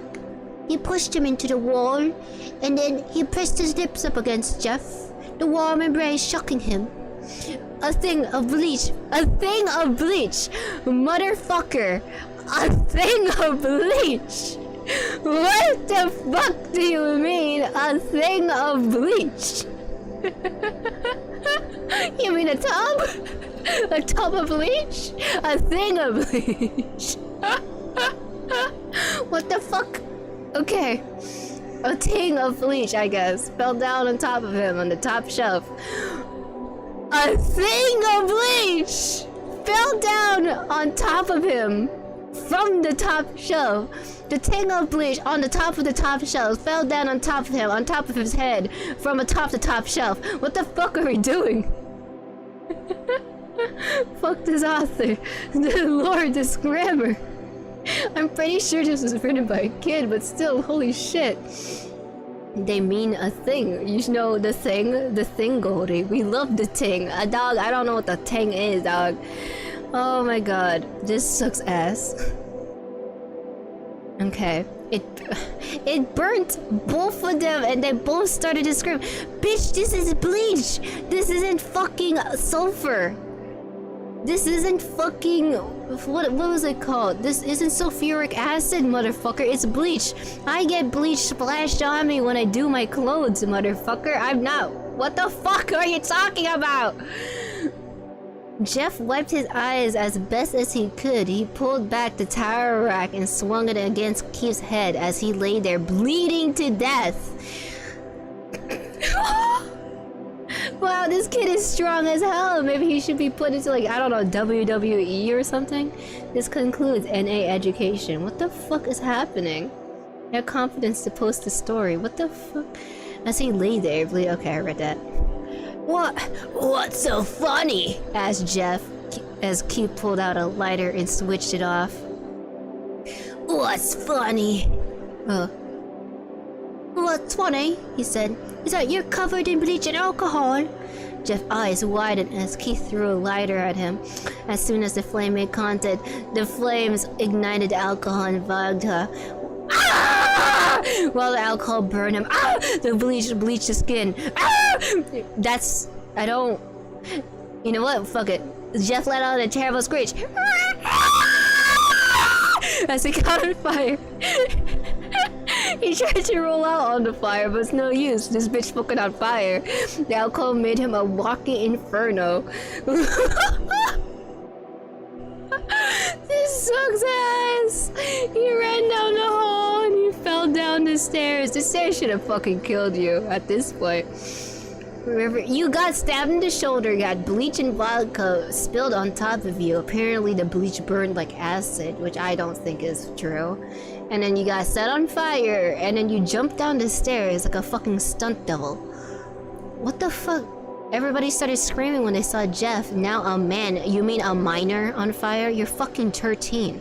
Dropped to the ground, nearly dead. The last thing Jeff saw was his mother and the other parent trying to extinguish the flame until he passed out. What the fuck is happening? When Jeff woke up, he had a cast wrapped around his face. He couldn't see anything but the cast. What? He felt the cast around his face, but he felt the cast on his shoulder. Alright, the cast a hard shadow around the face, and the cast shadow kind of cast. I don't know. And stitches all over his body. He tried to stand up, but he realized that there was some tube in his arm. You mean a fucking IV? And when he tried to get up, it fell out, and the nurse rushed in. Shouldn't it have been taped to your arm? Hey, the vodka disinfected his wounds on his face? Yeah, apparently he got vodka and bleach on his face, and I guess, what the fuck, Randy lit him on fire. And Jeff tried rolling it out, but while he tried rolling out, he rolled down the stairs and fainted. A hard cast isn't on your fucking face. There should be a needle poking from the tube. What the fuck is happening? It doesn't fucking fall out, right? I thought they taped it to you. An IV. I don't think you can get out of it yet, she said as she put him back in the bed and reinstalled the tube. Ouch! Jeff sat there with no vision, no idea of his surroundings. Finally, after hours, he heard his mother. Honey, are you okay? She said. Jeff couldn't answer though because he's a fucking crippled ass bitch. His face was covered and he was unable to speak. Oh honey, I have some great news. After all the witness told the police and ran and confessed of trying to kill you, they decided to get Louis go. What? It made Jeff almost bolt up, stopping halfway, remembering that the tube was coming out of his arm. He'll be here, out by tomorrow. How much you want to bet that Louis thinks that he's an ugly motherfucker? I remember my first IV was indeed taped, yeah?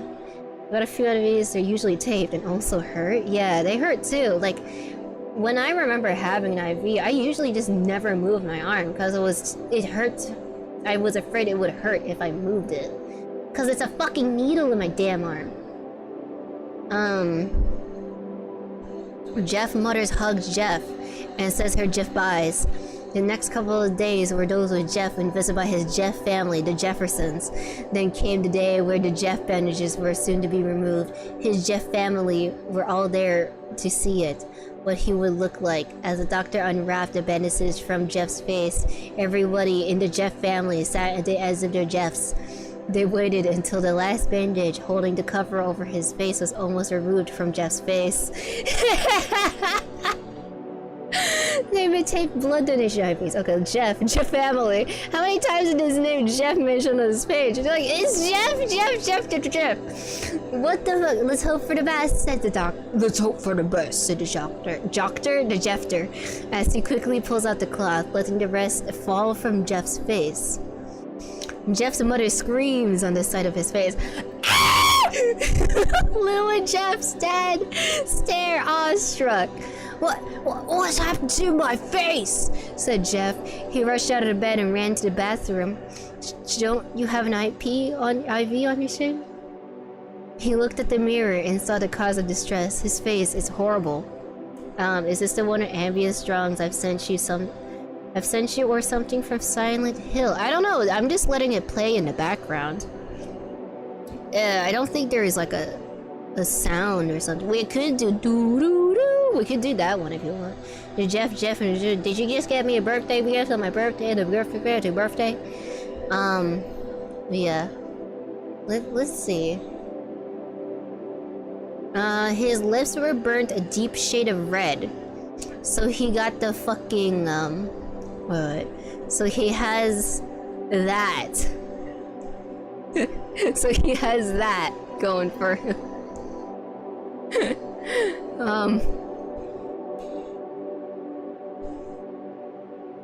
No, it's fitting. It just sounds familiar to me. It's called I'm Left Here Alone, Silent Hill inspired ambience. This is what it's called. So if you want to listen to it, you're more than welcome to. Goldie, hi Wooly. Can't read my face. This Joker face. Jeff mewed during the hospital stay. I mean, at this point, the doctors just did an awful job reconstructing my face after a really bad burn. If anything, facial construction surgery definitely could help you. And if anything, you can also have a bomb-ass mask like Sally face. His face was turned to pure white. Well, my scars sometimes heal white, but it's like, And his hair is singed from brown to black. I think black hair is fine. What's wrong with black hair? I have black hair IRL. What the fuck is this? He slowly put his hand to his face. It had a sort of leathery feel to it now. He looked back to his family and then back to the mirror. Jeff, said Lou. It's not that bad. Not that bad, said Jeff. It's perfect. What? His family were equally surprised. The fuck? Jeff started laughing uncontrollably. Wait, how do I laugh uncontrollably?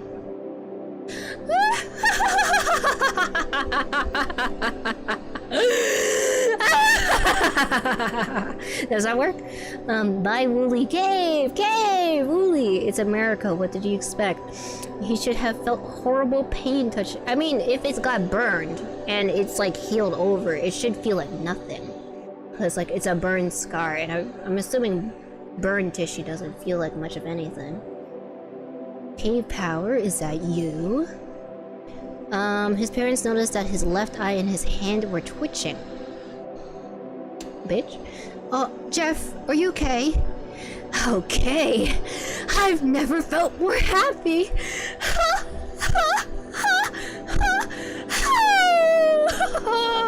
What the fuck is this? Look at me. This face goes perfectly with me. What the fuck is happening? This used to be my 50 Shades of Grey. I used to read 50 Shades of Grey. I didn't get it. Goldie, stop moaning. That was a moan? I'm so sorry. Is this smut? No. He couldn't stop laughing. He stroked himself. He was feeling himself. He looked at the mirror. What caused this? Well, you may recall that when Jeff was... Wait a second. Is this the author talking to the damn audience like we're an idiot? We caused this. Well, you might recall that Jeff was already fighting Randy something in his mind, and his sanity snapped. Now he was left crazy killing machine. Oh, this sucks so much ass, Pia. Do you want to read smut? I can read fan fictions if you want. What the fuck did I get back to? Bruh, Goldie, I've been live reading. This is too good. I don't know what the fuck is happening. This sucks ass. Why is this popular?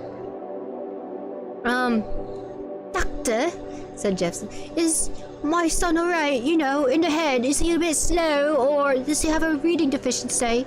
Or do you think he's just bad shit? Do you think he'll become the next Unabomber? Oh yes, just behaviors, typical for patients who've taken a large amount of painkillers, you know, makes them fucking lose brain cells. But his behavior doesn't change in a few weeks, we'll bring him back in. Give him a fucking psycho test. Fan fiction, do you say? But I think Twitch won't allow it. As long as it's not like high-key porn, I think we're good. God, I forget how stupid it is. It's popular because it's like this. You're reading it. Really? Fan fictions? Let's not start reading smut. Alright, Steve says that we can't read smut. Steelman, my enemy. What happened to writing quality? I don't know. It was fine before. What happened? Oh, thank you, Doctor. I totally am not suspecting that my son is a fucking psycho kitty after laughing like the damn Joker. Jeff, sweetie, it's time to go.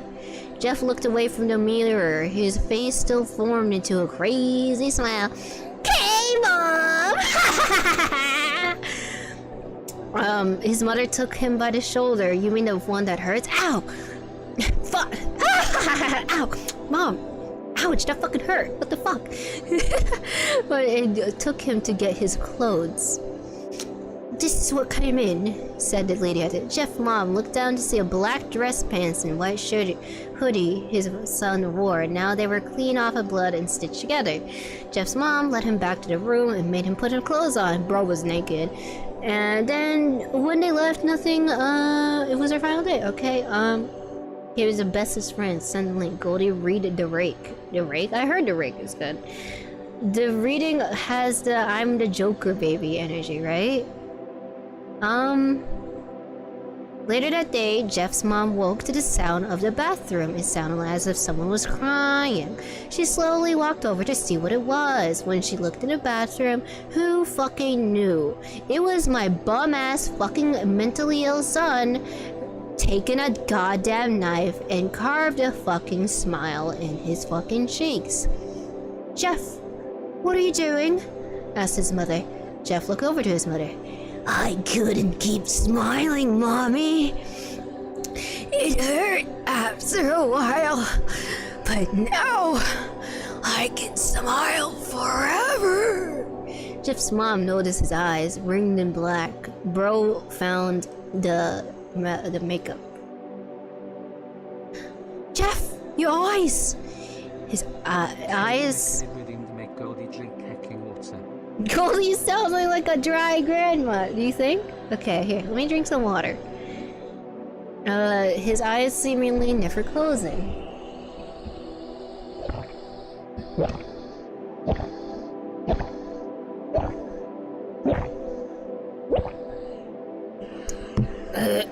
Alright. Gotta stay lubricated for reading time, yep. Gotta make sure my throat is nice and slippery. Ready to take in 12 pages. 12 thick page inches into my throat. I don't know. Whatever you're into. I think 12 inches is too much. That's a bit much. Everyone's like, no, I want a guy with a big dick. I want a guy with a big dick. I think the average of 5 inches is fine. Thank you, that smile emote. Oh god, okay. You're a real one for that? I don't know. I also have a small vagina, so.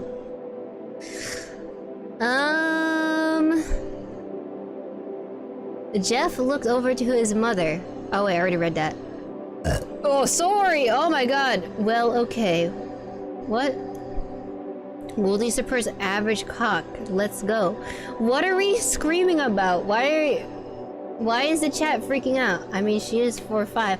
Oh, about my vagina. That's right. Alright. Alright, let's keep going. I couldn't see my face. I got tired and my eyes started to close. Oh, my fault. My iPhone started dying. Bazinga. Who is throwing all this shit at me? Oh wait, I got chocolate on my skin. Okay, I should have licked it off. Somehow the gay fan art is better than this. I'm completely zoned out. Don't worry, you didn't miss much. You didn't miss much. My phone is low battery. Let me, okay. I couldn't see my face. I got tired when it started close. I burned out my violets so I could see forever. That's an Isaac reference. This is my new face. Jeff's mother slowly turned to back away, saying that her son is now going insane. What's wrong, Mommy?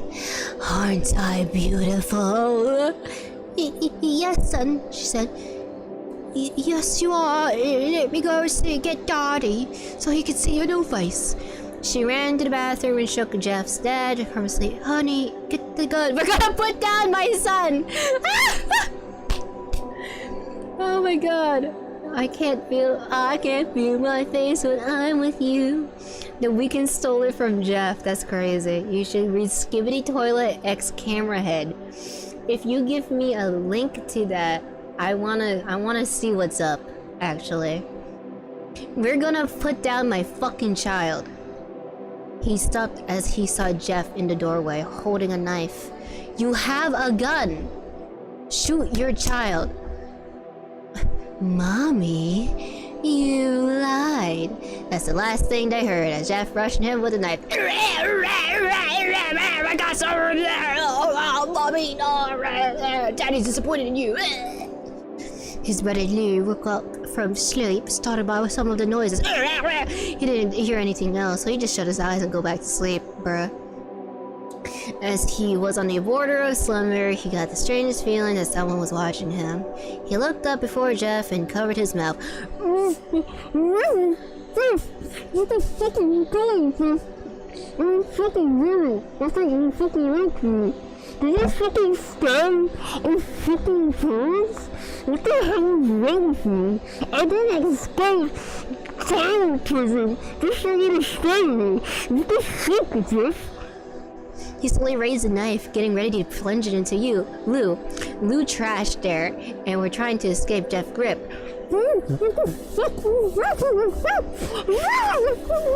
Shh, Jeff said. Go to fuck to sleep. And that's it! And that's it! And that's it! Oh my god. He got a feeling that's so... And you're telling me this is what changed a generation for their entire lives.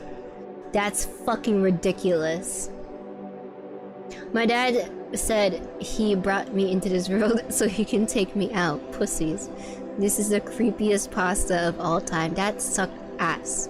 Moral of the story. I got a feeling. Dad sucked so much fucking ass. So glad I was an anime kid instead of this. Goldie, check out my story. I promise it's good. Do you want good stories or do you want shit stories? Feeling good. Jeff the Color walked so Tiki Toby Eyeless Jack could crawl. Damn. A novel about the feeling. Medium. Alright, let's see what you guys sent me. Let's see what you guys sent me. I don't want a job or a career. I want a nap and a small kiss on the forehead. Okay, that's not a meme. That's not a creepypasta that we can read. It's like the Russian sleep experiment. It leaves an impression to a 12-year-old, but once they grow up, it's fucking corny. I wasn't reading these shits. Also, the grammatical or errors. Dang, what is this? Oh, we got a fancy creepy one. Alright. Should we do this one or do you want to read it like the rake or something? Or like, this is an actual good one apparently. So we can read an actual good one if you guys actually like hikey want to. Estimated reading time 26 minutes.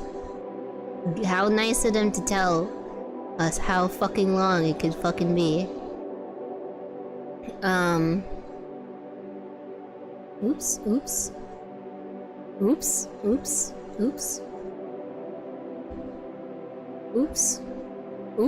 This shit's long. I feel like we read the fucking.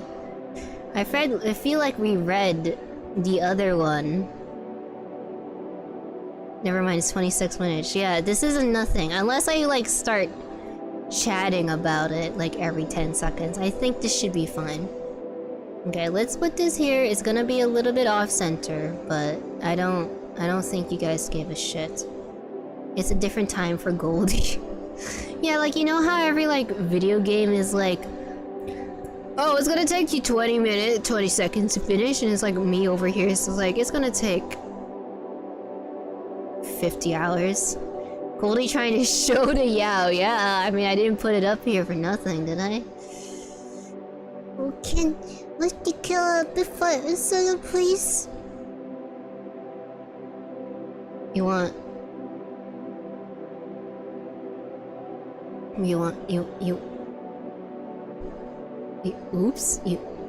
you, oops, you want, you want this front and center? You want,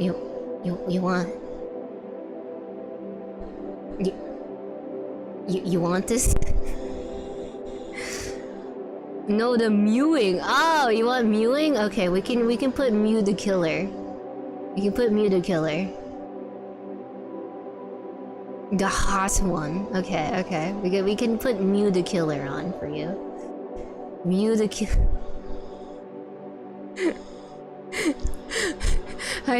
High speed sexual violence between the creepypastas. You want Mew the Killer. This sucks. No, I'm putting Mew the Killer back. I'm putting Mew the Killer back. Oh my god. Alright, let's read this stupid ass shit. Put him the bottom right corner. Bottom right. But if I put him in the bottom right, then he's gonna get covered up by me. So he keeps me company. Okay, you know what? He's gonna be up there and he's gonna look like he's kissing me. I think that's good enough. Perfect. Okay, this is fine. Alright, let's get our shit. Alright, let's read this shit. You ready for this shit, dogs? Alright. Estimated reading time. Alright, this is turn it off. This is turn it off, huh? You like it more than Jeff the Killer. We got a shit ton of votes. We got creepypasta.com. Alright, y'all ready for this? Okay, I rested my arms behind my head, skim reading the credits of a movie I just watched. After seeing them through about halfway, I lifted myself up from the sofa and walked into the kitchen. Stretching my arms out from above me, I opened the fridge and found a full carton of juice, so I sat down on the kitchen counter by the window, cracked open the lid, and took long, several noisy gulps. Wait, I can do that. Hold up.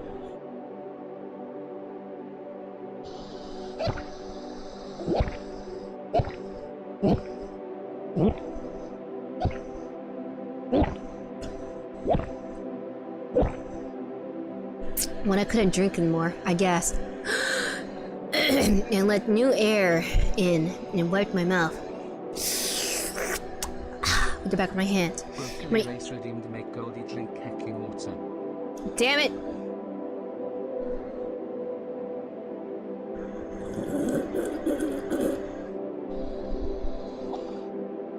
This is a self-insert. I am the main character, okay? Back to gulping piss gremlin.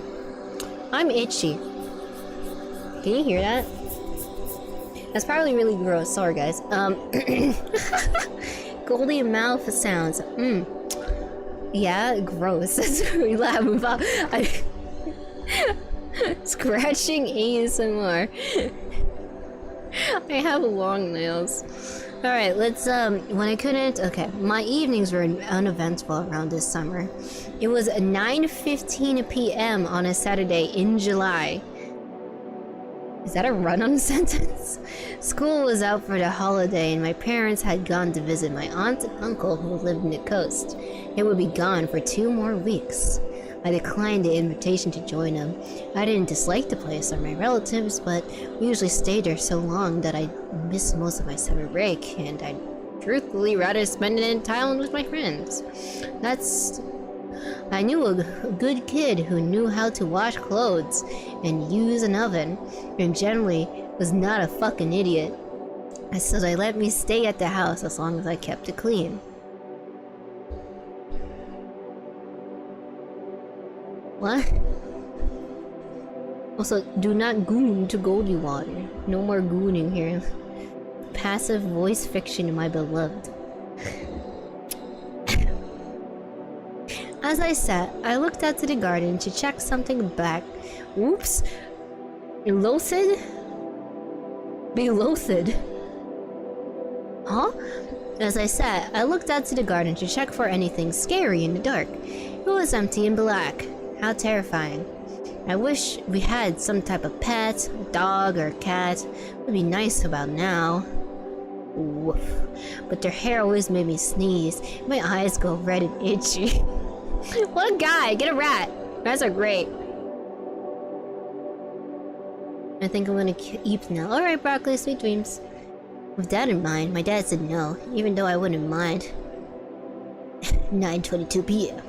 I put the rest of the juice back in the carton, back to the fridge, marked her off, and went back to the over the house. I hoisted myself on the counter again. I glanced out to the garden and identified the shadows one by one, make sure everything was in place. This kid is fucking paranoid. The bushes were their usual shape. 2 small trees stood together. By the back fence, a metal table with 4 chairs sat casually on the patio. I like to check these things, which is largely why I wasn't scared of the dark. I could always get up to investigate small noises at the night, and I hated sleeping with my face to the wall. I like sleeping with my face to the wall. Rats are indeed great, right? If someone was in my room at night, I'd rather not know about it. At least there was... What? If someone was in my room at night, I'd rather know about it, so at least there was a faint chance of getting away somehow. I'd rather there be a stranger in my house. And they come into my bed and we snuggle. Like he, it, whatever the fuck it is, a fucking shadow demon monster can be the big spoon. And then we can start forking. You know what forking is? If you don't know what forking is, you shouldn't know. I don't like that he just remembers the exact time he's doing this. Yeah, like this kid is like a fucking psycho killer. Just snuggle your home invaders, Chad. That's what I want to do. It was a hug your sleep paralysis demon. I had a sleep paralysis demon as a kid, but I wasn't scared of it. But I knew that it was there.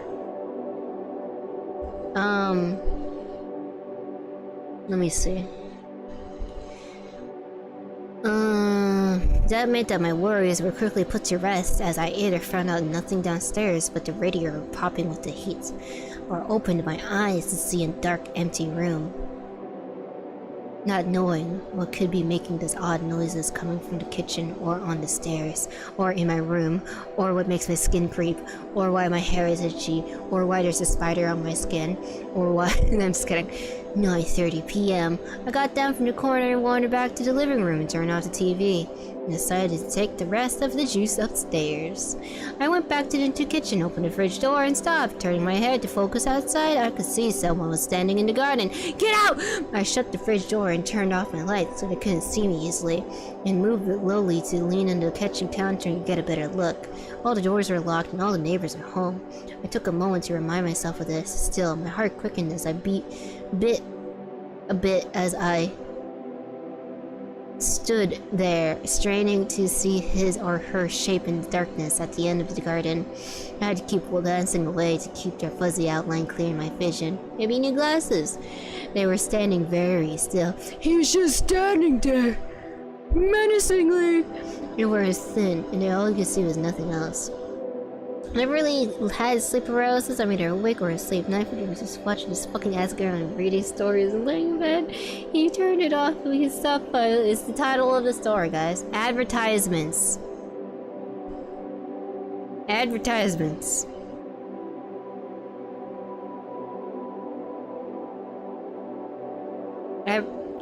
Oh! I said out loud as an umbrella. What? Advertisements. What? Oh! I said out loud. It was a garden umbrella leaning up against the back fence. Badoy. Aw, shit. I'm a fucking idiot. I forgot that we used it for barbecues. I smiled to myself, pleased that it wasn't a fucking scary ass demon monster who's gonna touch my pee-pee. I didn't get too worked up and went upstairs to my room. I laid it on my bed and propped it my head on the pillow, opening my laptop on my stomach to see if anyone was online. I opened up The Sims, and quickly, my laptop started to overheat. Apparently, someone else was bored, and I saw my name pop up. Ad.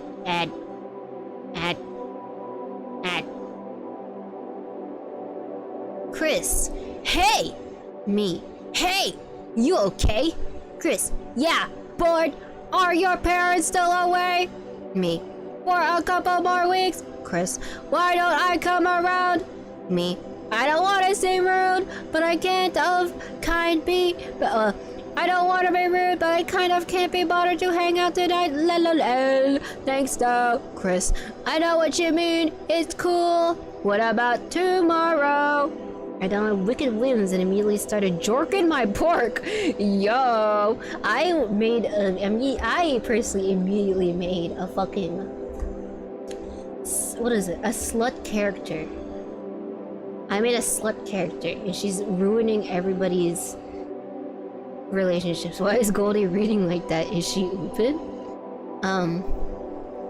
Me. Yeah, that sounds better. Chris. Cool. I'll be around 1.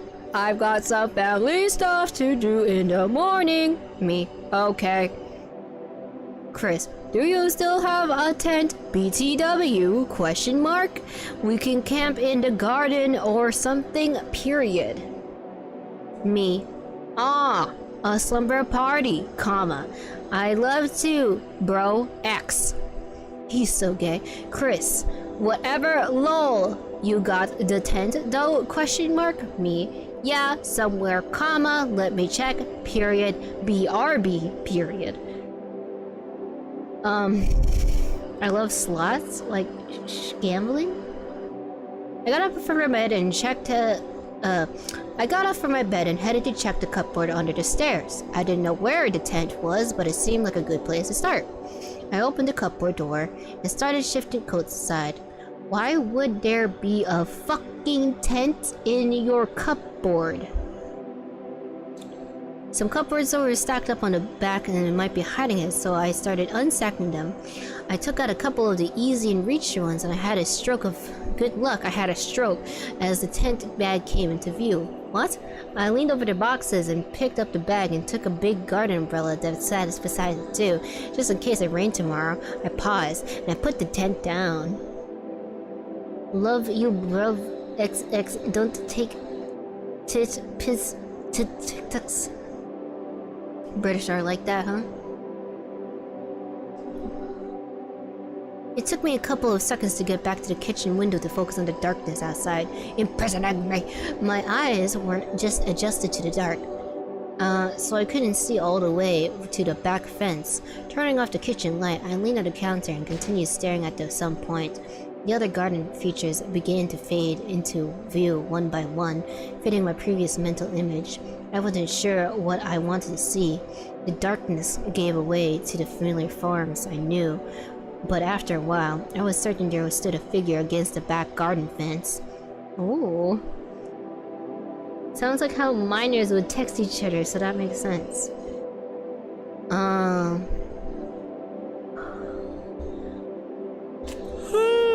Excuse me. Where the fuck was I? I wasn't sure what I wanted to see. The darkness gave it away, but after a while, I was certain it stood there against the garden fence and had a moon. I stood there for 50 minutes looking at it. I couldn't tell its shape properly, but I did look at someone standing there, menacingly. I decided it wasn't a threat. I thought if I was in really real danger, I would have been a lot more worried by now. But even though, kept go, idiot. I also wanted to find out what it was. I couldn't stand there forever. Jogged upstairs, picked up my laptop and brought it down, pushed me to the counter. Now they can steal it easier. The OMG, you're too funny, got to go, and my BBF is pinging me a lot. LOL messaging experience of the 2000s, right? Could you come around now? Oh, yeah, I think I can see something in my garden. What is it, an animal? No, it's tall. I thought it was an umbrella. You're sure it isn't? I don't know. I thought it was someone, but now I'm not sure if it's a person. It just looks weird, and I don't know if it was there before. For when? I don't know. Early today? I can't remember. Are you scared? I'd feel better if someone else was here, though. Well, I did offer to come about, and I am bored, so yeah. Yeah, I'll come soon. Cool, thanks. Use front gate. I sat there, watching the black shape lean against the fence for another 10 minutes. Maybe he's just a chill guy. Eventually the doorbell rang. I ran open and saw Crest ran in, and bear hugged me. Chris was dead and horribly murdered. It's been too long, Chris Mock cried. Yeah, it must happen all a whole day, I retorted, smiling to him. The torrent, he replied, pretending to ignore me. Look, I'll come up here, I said, pushing him off and walked to the kitchen. I switched off the light and gave him his freaking what? Chris, you're gonna get squished. I'm not the kind of guy to want the ship. This is gay as hell. They're kids. Are they? How? They didn't really say how old they were they? Okay. He is old enough to be left alone for like an entire fucking summer vacation. But then again, it's a summer vacation, and usually those are only happening in like, what, high school? In like primary school? A Living Tombstone reference in this economy, right? I'm guessing like they're 15 or 16. I wouldn't be trusting my 16-year-old boy, I'm assuming this is a boy, to fucking live alone for his entire goddamn, what is it? Summer experience? Like I don't want that. Okay. I'm going for stuff. Hold up, I'm eating something, sorry. Parents are different? Okay. Parents in every type of these fucking every type of this shit. They always do this shit, bro. Like, because summer vacations happen from kindergarten to 12th grade, and it's part of school from start to end. It's fucking weird. Okay. My mom didn't even let me get groceries during my teens. Vacation. Oh, I already read that. Oops.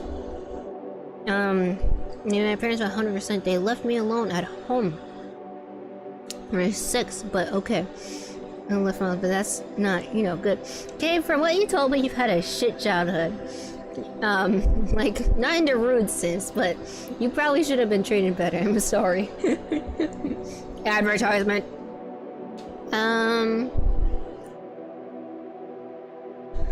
It's been a ride, damn. I'm glad you're here where you are now. Over here, pushing out. I switched off the light and pointed to figures. Look, give me a sec, said Chris. Hey, can't see properly. A minute later, he noticed that black thing. Yeah. We stood there looking at it for a while. I half expected it to be gone when he looked. He leaned over the counter. It's just a big plank of wood or something. Let's go watch TV. Will you check with me to make sure? You're gonna die. My parents trusted me at the start for 2 weeks, but it was most of the day. My mom, won't even let me alone for a weekend. Not even a weekend. She doesn't let me do sleepovers. And when I'm out with my friends, I need to text her.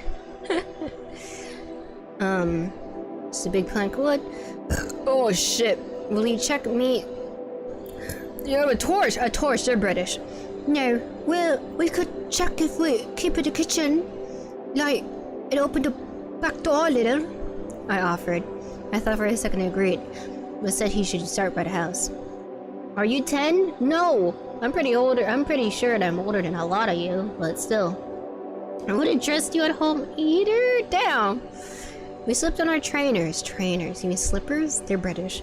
And opened the back door, stepping onto the patio. I felt the air was heavy and warm that night. Chris walked behind me. We stood very close to the door, peering at the black fence. Should we... I had just started to speak when he quickly stepped into the house again, still looking at the fence. What? I asked, following him in. I turned and realized that the figure was gone. Oh my god, it's inside the house now! It was obvious from the light coming back from the door that he fenced and the rest of the garden was just as it was. Where is it? Chris said. If it was leaning against the fence, it probably fell over a bush or something. I tried to convince us both. We started out for a few seconds longer, stared, and decided that we were too nervous to go back and check. I don't usually give in to my night terrors, but now they were beginning to click in my head. Oh, can you stay over for the night? I asked Chris. Yeah, sure. My parents definitely won't fucking mind that her fucking kids are missing! I'm guessing a late 20s, 21. Now she's older. 98! Goldie's 118. Yep, you're right, Renner. We both went inside and locked the door before going. Now a sleeping bag for Chris. We drew the curtains without looking outside of the garden's game. We talked about stupid stuff for a couple hours to keep our minds off of the garden and fell asleep.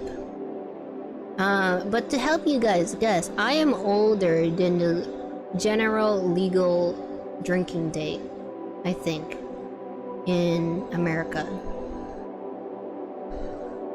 119, Runnerman. Happy birthday. Thank you, Noel. See, it's nice to know someone remembered. In the morning, I found Chris's sleeping bag empty. I called to Chris, and he went downstairs. So I threw a t-shirt on and went down, bros naked. Sleep well? I asked. Yeah, pretty well. But I kept thinking about the garden and stuff. Hey, did you find that tent? He returned. Yeah. I answered, remember the shape. And I was forgot about it until now. Well, I was thinking about the camping thing and thought maybe we can bring the tent into my house. It would just make a change, you know? I didn't have to ask him why. I wasn't too keen on staying in the garden after last night. Wait, last night? Come to think about it, the sun was up.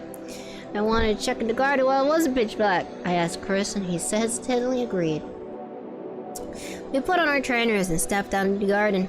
I don't know what we were so worried about. It was bright and colorful. Plants and bushes around the edges of the garden smelled good. There was a bird in one of the small trees singing out for its mate somewhere. You mean, you want some fuck? Or maybe it's like, fuck me, fuck me, fuck me.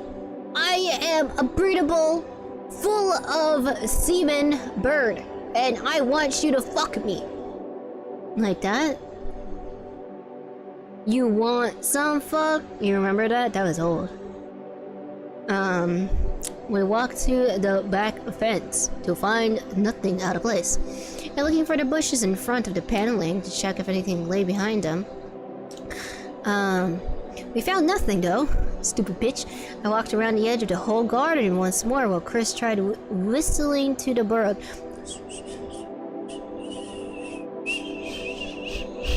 I can't whistle. It cocked its head from side to side, trying to figure him out. I can't fuck this human. It was a warm day, perfect for camping that evening, I decided. We talked as we filled a couple of rucksacks with sleeping bags and some food from the kitchen. We didn't want to set up a fire, so we packed some tinned hot dogs, bread, and packet of tomatoes. You're just gonna eat a tomato? And chocolate, as well as some bottles of water. There's a forest just next to my house, which is actually pretty good, Chris explained. Our garden's back onto the edge of it. I stayed in a tent there once with my dad for my first little camping trip when I was like 7. I remember I was so excited for the time. I thought we were really roughing it, like some hardcore mountaineers. Some fuck Goldie. Here, let me give you this stick. Bitches love sticks. I used to eat sticks as a kid. It's funny because I only sing for fuck reasons or tell people to leave.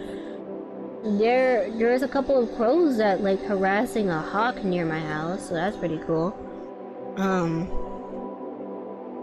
Chris laughed to himself. Ho ho ho! If we are getting too old, we need more food. Oh, if we are getting too cold, we need more food. We could just go to my house.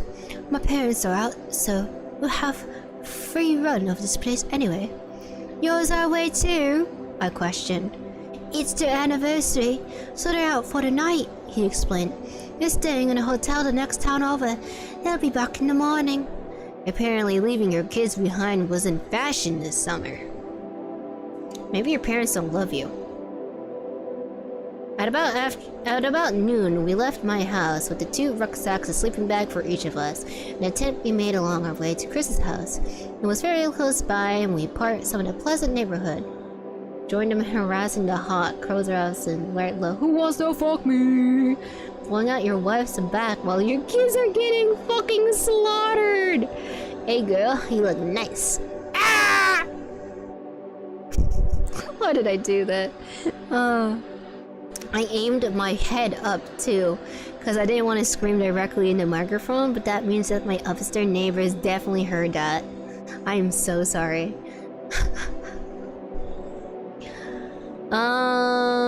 We walked and joked a lot. Where the fuck are we doing?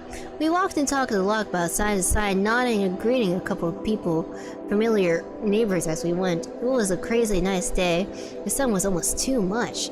It was hot on our necks, and the trees at the sides seemed to glow green from underneath the sunlight passed through the leaves. A sprinkler offered us some water as we walked by one of the houses, and it felt good on my hot arms. Jesus Christ, would that scare me? What the fuck? I feel bad for Goldie's neighbors. Why did that scare me? Oh my god. It's arcade redeemed to make Goldie drink hecking water. Sure, I have a soda that I can drink too.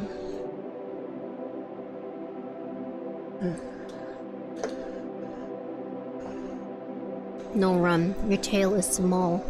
Jump scare.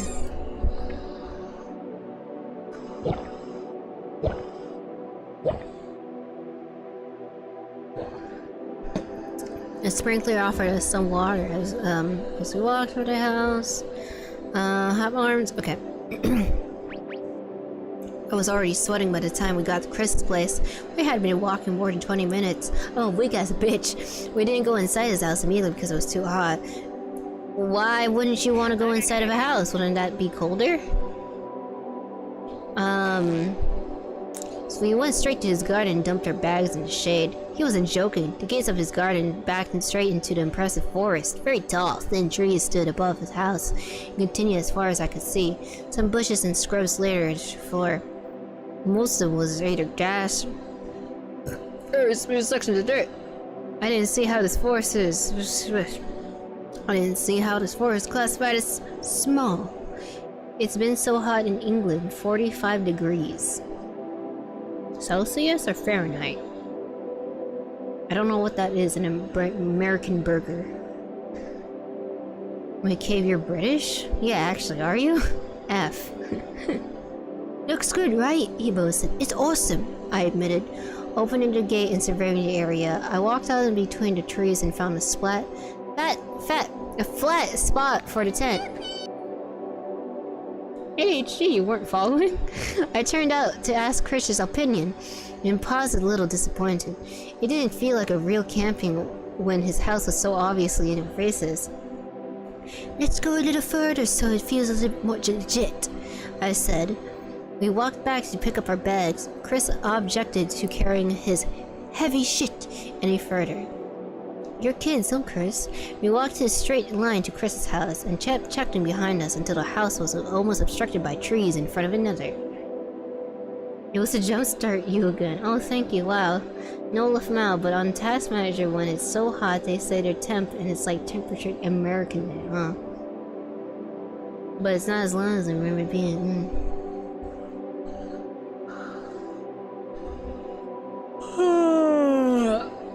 Sorry. We had only gone a very short way from the forest was already thicker and greener. There was even a long rope swing hanging from under the trees. Are you sure someone didn't hang themselves on it? But it looked too old to hold our weight, so we decided to keep our spines unbroken and give it a miss. Somebody broke their spine on that one though. Don't worry, they did it for you. I unpacked the tent and set it up in Chris's help, and we threw our sleeping bag aside. I lay down inside to test it out. It was so warm and humid and hot and sweaty, it made me want to come. I had to adjust my breathing for a second. I stepped out again and asked Chris if he had a torch for the evening. It's a nice comfy spring in the US and a healthy heat wave in the UK. Who is that noseless? Michael Jackson. That is Jeff the Killer. Jeff the Muir, I guess. I could do better than that, was his response as he took off towards the house. I was too hot to run after him, so I opened my rucksack and cracked open a bottle of water, downing half of it and putting the rest back in the pack. I laid down with a capital L on my patch of grass and looked up at the canopy. The trees were shifting gently in the breeze. I couldn't feel it from down here. I watched him sway and mesh together until Chris returned. Alpha Jeff. Jeff looked like he wants to crawl into my anus. Did you get a torch? I asked, closing my eyes. The sun shone through on my eyelids and colored vision red. I listened to the soft sound of the footsteps of the grass and walked past me towards the rope swing. That's not going to hold you, I warned, as I tugged him on the branch and with a small creak. He tugged it and creaked in response. I listened and tugged it once more, and again. There was a moment of silence as I guessed. It was still weighing it up. Another tug. I kept tugging it. I tugged it. I kept tugging it. I tugged it some more. I tugged it. He continued to tug it more times, and a creak followed by each one. I was sure it wasn't going to hold our weight. And he smiled, preceding one big creak, and a snap as the branch broke. I waited at some final tugs, made a creak, creak, creak. I waited still, creak, creak, creak. Yo! Tug it all day. I'm tugging my stick. I'm over here tugging my stick. I had lotion on my stick. Yo! I said, both straightening my neck as I snapped my head sideways to guard his face.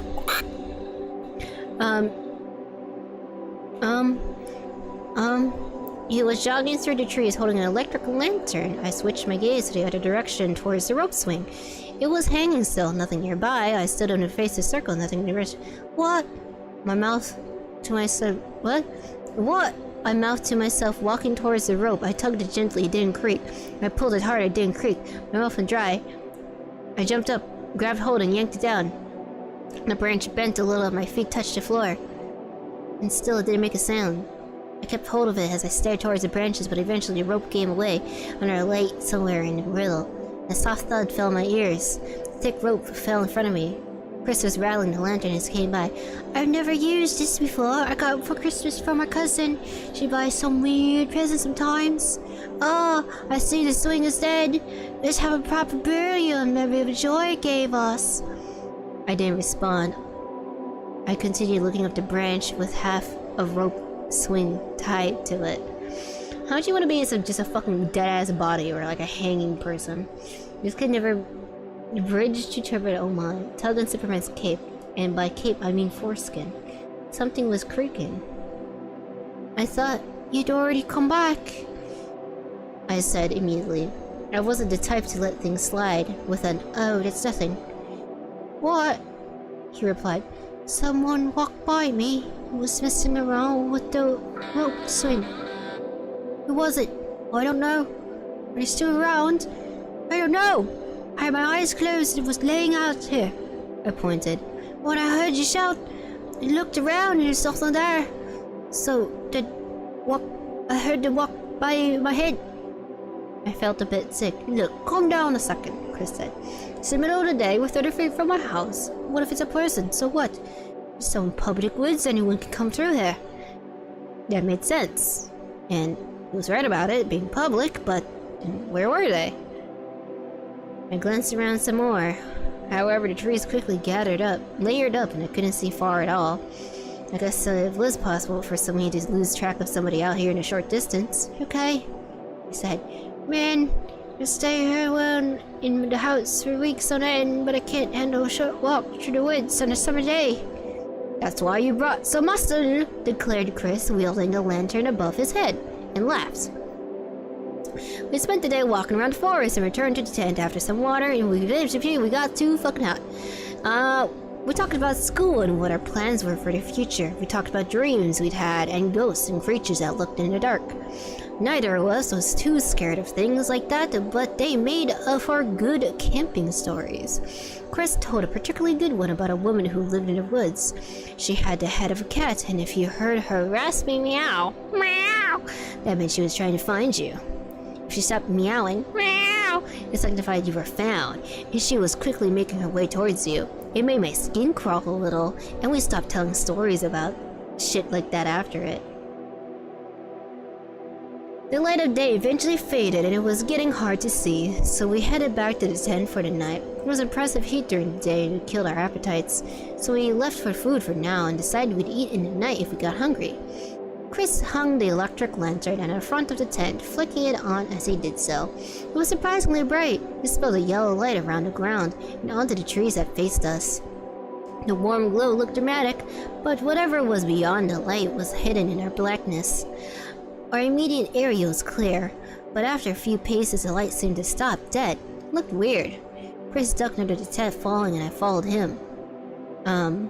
Tent opening. The sleeping legs looked inviting as the heat from earlier had gone. It was too cold for shirts and shorts. We got inside and took the lantern with us.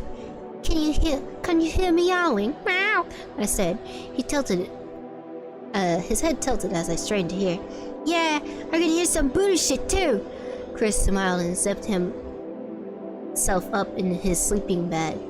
Damn, I thought I had him. Oh well. I zipped up my own bag and we laid there for a little while. And then the exhaustion of both the summer's heat hit us and we fell asleep. Sorry, I need to clip that meow. Meow! I heard a dream that we were walking back.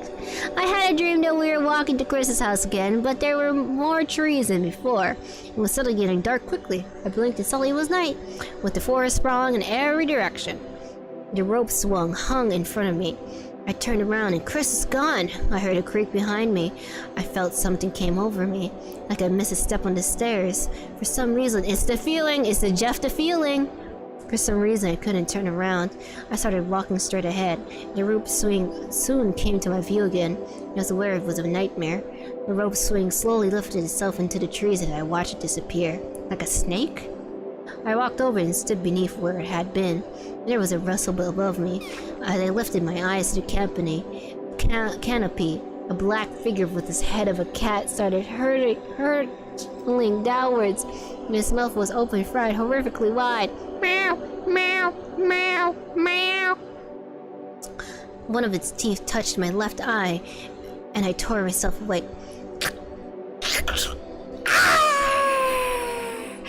Gasping as I sat in the tent. My back was damp with sweat, and Chris was asleep next to me. The lantern was still on, and I could see her back legs at the end of the tent. I took a moment to breathe, and then let myself lie back down, my head thumping on the floor a little too hard. I winced and reached for a bottle of water at my side, drowning a few mouthfuls. I couldn't fall asleep with the shadow glow of the lanterns on my eyelids, so I sat up, searched for the tent, and quickly realized the light was coming from outside. Chris, I said, still confused for sleep. He mumbled, Chris, where's the lantern? Oh, somewhere, he said slowly and sleepily before turning on over. Looking around again, the light was obviously coming from the outside. I weighed all my options. Either some murderer has snuck into our tent and done nothing but take the lantern, or there wasn't actually. Bring it into the tent, and I remember wrongly. This sounded more convincing, so I knelt by the tent door and unzipped it. From the opening, I looked around. It wasn't immediately obvious where the glow was coming from. Why couldn't I see it? I looked up. The lantern was already 20 feet in the air, hanging in the dark. Goosebumps swept across my skin, and I zipped up the door before shaking Chris.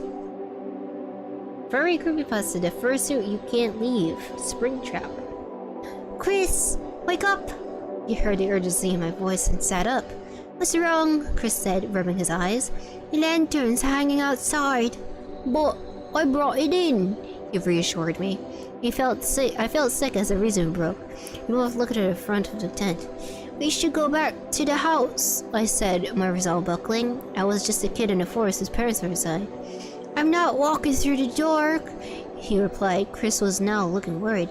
We've got a lantern, I stopped myself. We looked at the front of the tent again. We couldn't sit there forever. We were getting scared as we sat there for doing nothing, so we had a plan. We're going back to sleep. We wouldn't get the lantern back somehow. Leave everything here and spend the night in Chris's house. I hated being the one to go first. I wanted to turn back, even just crouching by the tent's entrance. Unzipping the fabric door, I looked around. Nothing. I peered over the tent behind us. Nothing in sight. Literally nothing. Everything was black outside of the light. I stood outside at cold. Chris said the same about Same as he stood right by my side looking over his shoulder. He turned back and saw the lantern in the air. Oh my god. Advertisements. We stood there looking for a few seconds about what seemed to crawl away. What? Something's here? Eventually, I broke out what seems to be a tree. In its hanging form, the broken rope swinging at my feet confirmed it. It was way out of our reach. The lantern hung above our heads, tied to the other end of the rope that was still a dangled mess in the darkness. I couldn't work it out. It was high up, too high for even a ladder. The trees were thin and bare besides the leaves that made up the canopy. There was nowhere to climb. Picking up the length of the rope that had snapped off earlier, I bundled it up and tied a knot and aimed it at the lantern. I took a step back and jumped, tossing it into the air. It caught the lantern on its side and sent it swinging. It threw the shadows rocking around us. I suddenly wished it hadn't hit it. The light made the shadows lean from side to side with the lantern. The horrible, unnatural sway made me panic. My eyes became wet as fear took a solid hold of me. My pants also became wet as I quickly expelled my urine. I picked up the rope again and lobbed it desperately at the lantern. I missed, and then I fired, and then I missed. I tried another. I shot it, and then I missed. And a bundle of rope sailed off into the darkness. Helplessly, I turned to Chris, who had already grabbed his backpack. He span around and threw it with a yelp, and it hit the lantern dead on. It fell and thudded to the floor with a crack. But the light was still on. I had to pick it up. I hope this author learned to use active voice someday. I turned to Chris and almost cried with relief. Okay, go, go, go, let's go, I urged, and he started jogging quickly towards his house as I followed. He ran, half stumbled into the dark, checking over our shoulders and working ourselves up as we thought we were consumed by everything that might be waiting in the trees for us. I don't know how long we were moving, but it soon became apparent that Chris's house wasn't in this direction. Oh, for God's sake, where is it? Chris said with tension holding in his voice. We'll have to find the tent and try again. A couple of tears were forming in the corners of my eyes. They were falling up mine too. But my heart was beating so hard I didn't notice. Okay. I took a breath and turned around, heading straight back to the line behind us. What if we didn't find the tent? I couldn't stop thinking that over and over as we retraced our steps. We walked for seemed like twice long before the light finally fell on the side of the tent.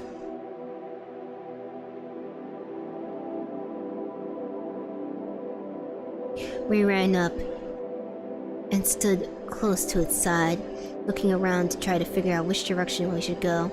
The silence was like the build of a nightmare, right before some horrible thing lurches out at you screaming. The comparison made me gag, and I scrunched my eyes shut, the hair on my skin lifting. The temples were so hot, my gariness felt thudding inside my skull. I couldn't begin to guess what their house was. We could see about 10 feet from the lantern. It was pitch dark, there was no clues, every direction looked wrong. Chris took the lantern from me and started to walk in a circle, straining his eyes and trying to see. I stepped up. Chris, turn it off, I whispered to him hurriedly. Why? What? He asked. I stepped quickly and quietly towards him, bringing my face up to his. There's something in the tent. His gaze shifted past me towards the tent, and he stood there staring. We were standing on the left-hand side of the tent. Very specific. And from this angle, I could just about see the zip. I need a fucking break. I need to pee. Give me a damn second. Holy shit. Give me a damn microsecond. I need to piss. I need to fucking piss. Give me a damn second. I'm giving you guys an intermission. Pee break. I need to pee. Y'all making me pay and shit. I need to pee. You know what? You know the drill, chat. Don't make me. Don't. Piss gremlin.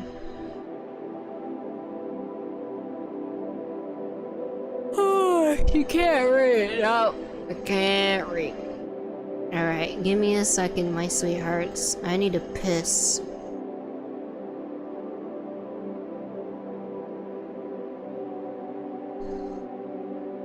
Because the systems are very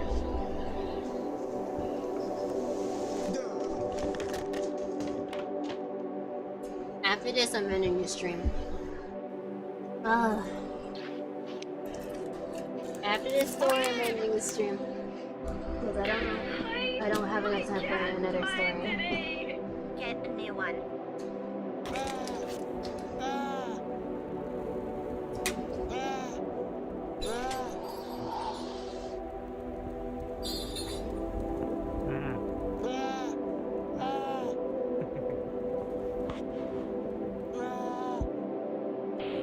I want everybody to meet Burger and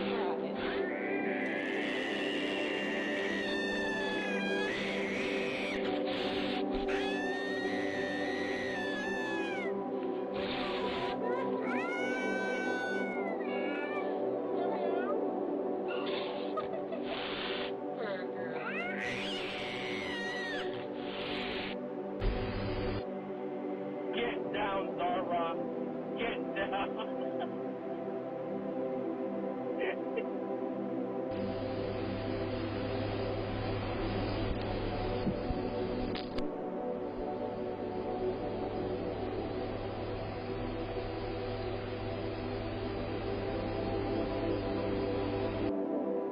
Strawberry lemonade Sprite. I'm LeBron James, and I want some strawberry lemonade Sprite. LeBron James, and I want some strawberry lemonade Sprite. I'm LeBron James, and I. Schnipp, schnapp! Ja! Ich bin Schnappi, das Krokodil! Komm aus Ägypten, direkt am Nil! Ja! Und Schnappi ist so verletzlich! Dann wenn ich schnapp, den fresse ich! Zum Schnappen bin ich immer bereit! Schnipp, schnapp, Himmel ab! Hab mich schnappnerweise auch aus diesem Scheiß Eimer befreit! Und Schnie, schnapp, Schnappi, Schnappi, Schnappi, Schnapp! Oh, babadabab! Schnie, schnapp, Schnappi, Schnappi, Schnappi, Schnapp, Beine ab! Schnapp! Bye, Dankman. What, Dankman is gone? Alright, bye, Dankman. What the fuck? What did Dankman do? Goodbye. Oh, there's a first viewer here. Hello, Raven Roth Baby.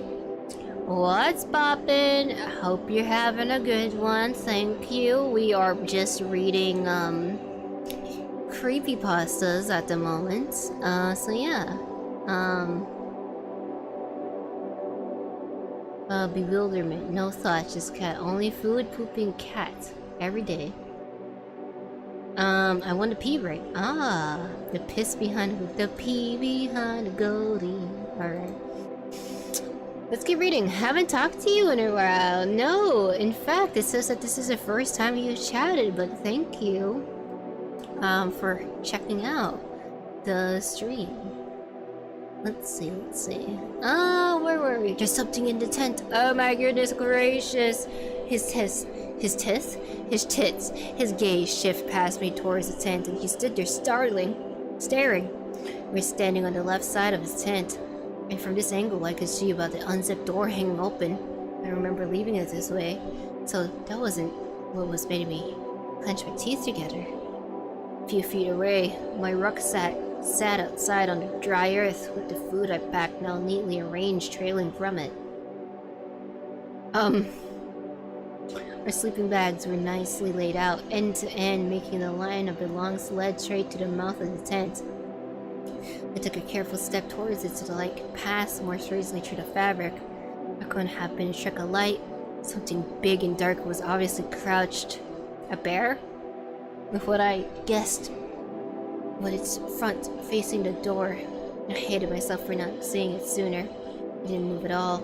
It seemed to breathe. It just sat, waiting for us to investigate the display it made.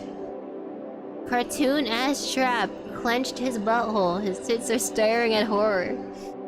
Turn it off, I whispered again. Chris continued staring, dead to me.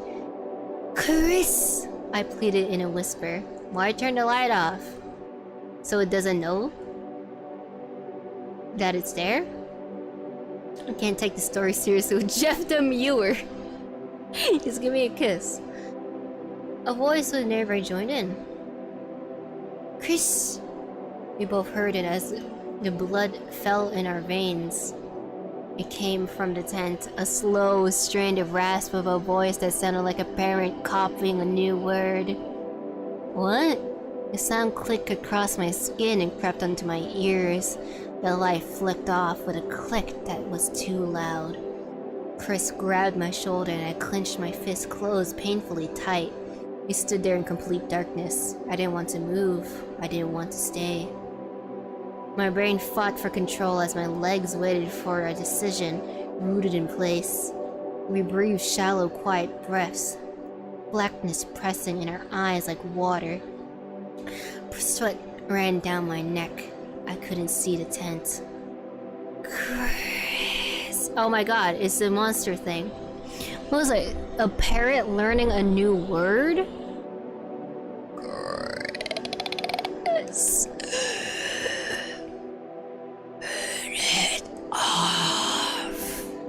Like that? My stomach flipped inside out as the thing in the tent played with my words. I quickly grabbed Chris's hand, yanking him in the opposite direction. I ran like never before, Chris's legs thudding alternately with mine. The sprint continued on for about a minute. We lost ourselves as we ran through the absolute darkness. I forgot where we were, and I couldn't see what was in front of my face. I ran head into a tree. Bonk! And my forehead struck its side with a sickening hollow knock. Sparks lit up inside my eyes. I choked back the pain. It hurt so much I couldn't breathe. Chris tried to pull me on, but I was buckled to the floor on my knees and I threw up. As I collapsed on my back, my head went numb. Chris lifted me up. Please, don't, please, please, he begged. I couldn't reply. Please keep going. I forced my legs to take on my weight as I locked my knees upright, leaning on Chris. My body felt empty as a little blood rolled down my forehead and onto the brow. I wiped it away as I grasped on the situation again, but the pain was too much. Wait, I can't, I begged. Wait, just wait. We stood together in the inky woods, but we couldn't have been anywhere. I couldn't see Chris as he huddled next to me. It didn't feel like darkness. It felt like someone has wrapped a head in my blanket. Neither of us said a word as we waited, but our breath was loud. And I wondered from what distance it could be heard. Reality began to return to me as the pain was now just about bearable. I straightened up, grasping at what was happening. The pins of fear sank into me one second time, and started counting my head. 1 minute passed without any sound of the world. The wind was dead, and the birds might be too. Another minute went by. I continued counting. 3 minutes. We were still alone. Was it even looking for us? I reached down to trace his arm in the dark. He jumped in as I touched it. Youchies! No homo! But I steadied him with the other, who was still holding the lantern. Good. We had light on our side. Now if only we could use it. Chris read feel for stupid. Truly a fucking scary moment. Even though there's someone a horror is not banning this friend. That's cute. Oh, I'm drifting.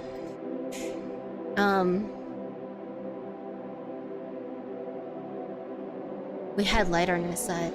The lantern was hanging from the tree. We got it to a tent. We couldn't find our way home. By the time we returned to the tent, something was in it. Then why did it take the lantern and do nothing while we slept? If it was sheer luck that we were alone and we were just trying to get the lantern, I wonder how small the possibility of us getting a second chance. I stayed silent for a moment and whispered as best I could. Chris, we need to turn on the lantern. We need to fucking get away from here. We can make a run for our house, but we need to see.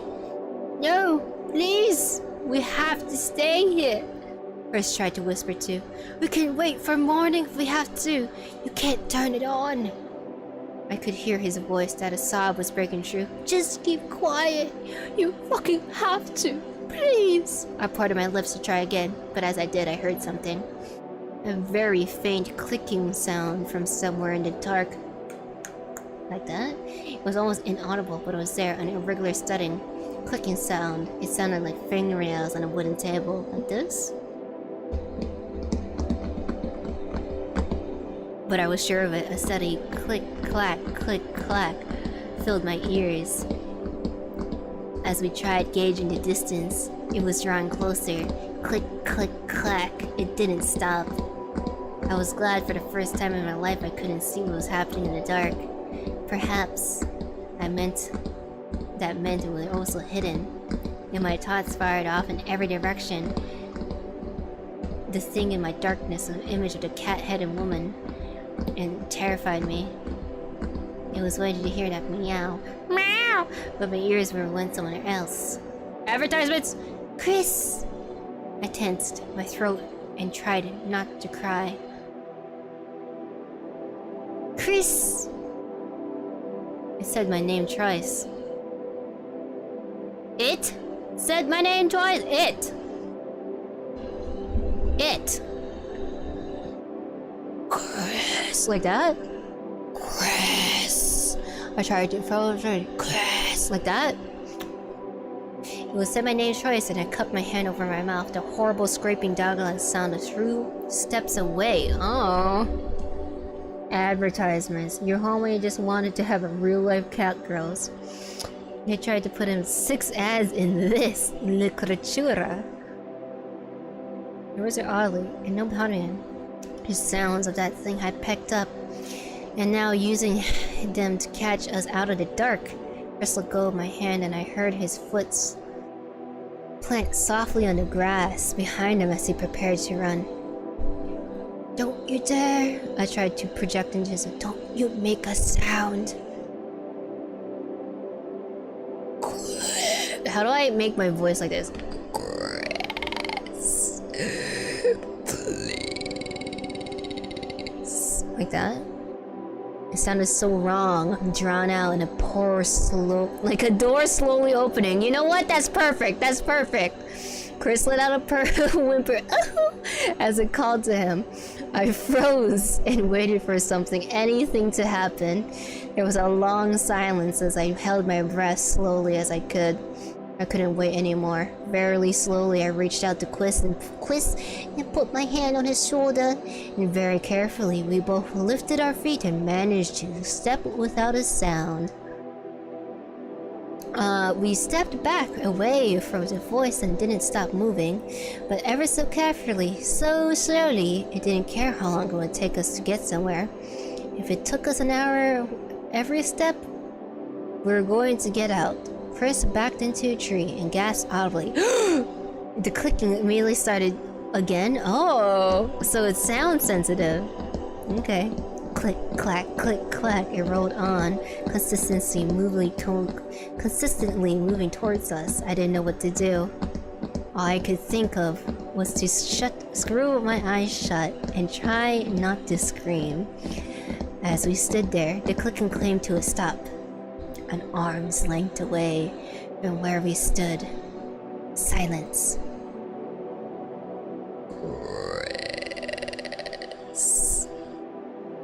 Turn it on, please. Fear took over. Chris switched on the light and tore off in the other direction without looking behind him. I wheeled in place and held the lantern in my sight like nothing else happened. We didn't dare look at the thing, but we could hear it. Our footsteps thudded on the grass, and the thing pursued us was a tap, like now skewering little hands on hard earth, like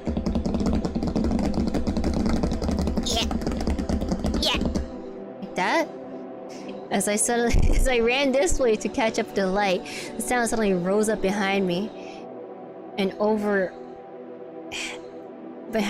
our heads and between the trees. This wasn't happening. It was going to whoa, drift out on us! Run! Oh my god, yo. Oh my god.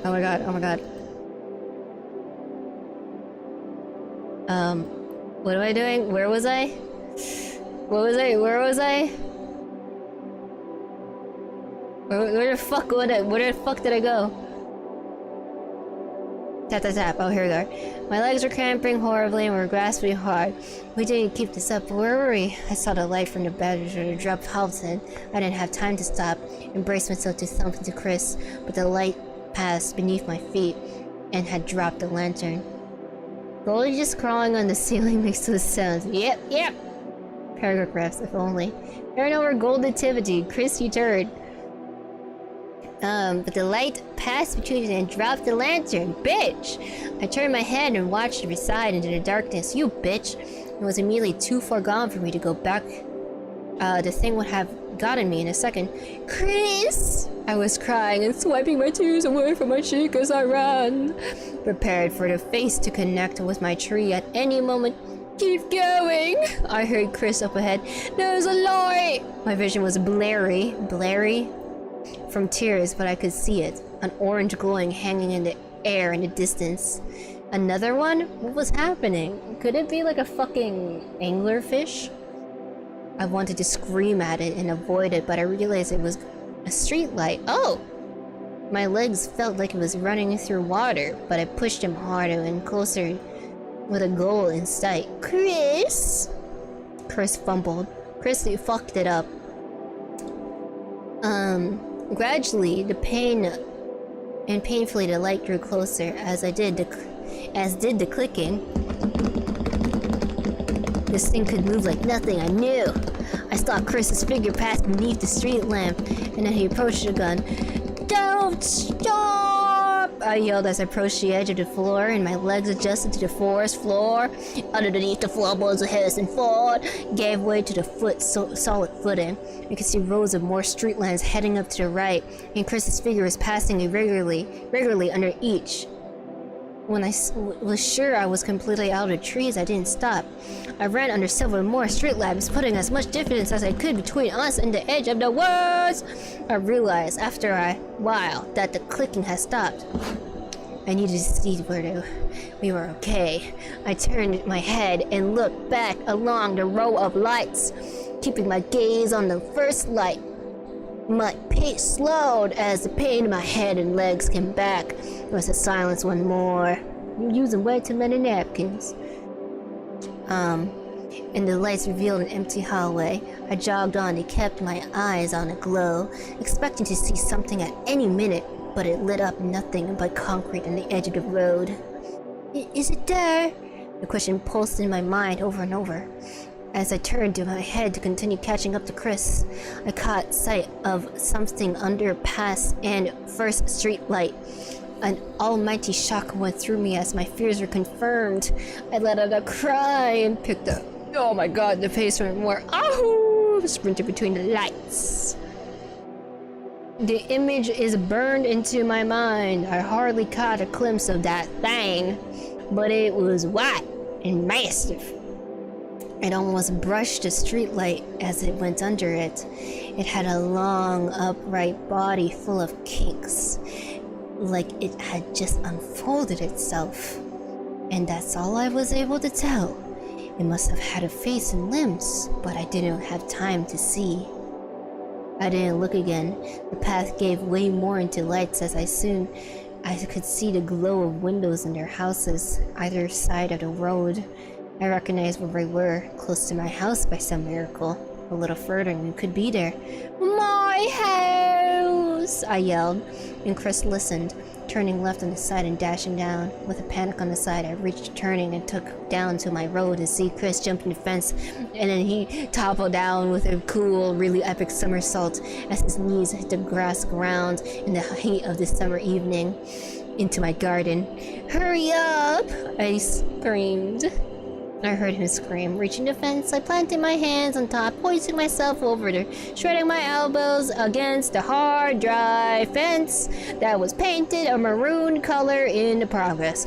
My ankles stung as I thudded into the garden and sprinted towards the kitchen. Chris stepped aside, gasping for air as I fumbled the key into the lock and wrenched it sideways. Because this is the most horror media would be solved if someone carried a phone. True. We both flew into the kitchen and slammed the door behind us. I locked it from the inside and we both sprinted upstairs to the bathroom, locking it behind us. What was that? I managed to say in a panic whisper wondering if it would get in. Did you see it? No.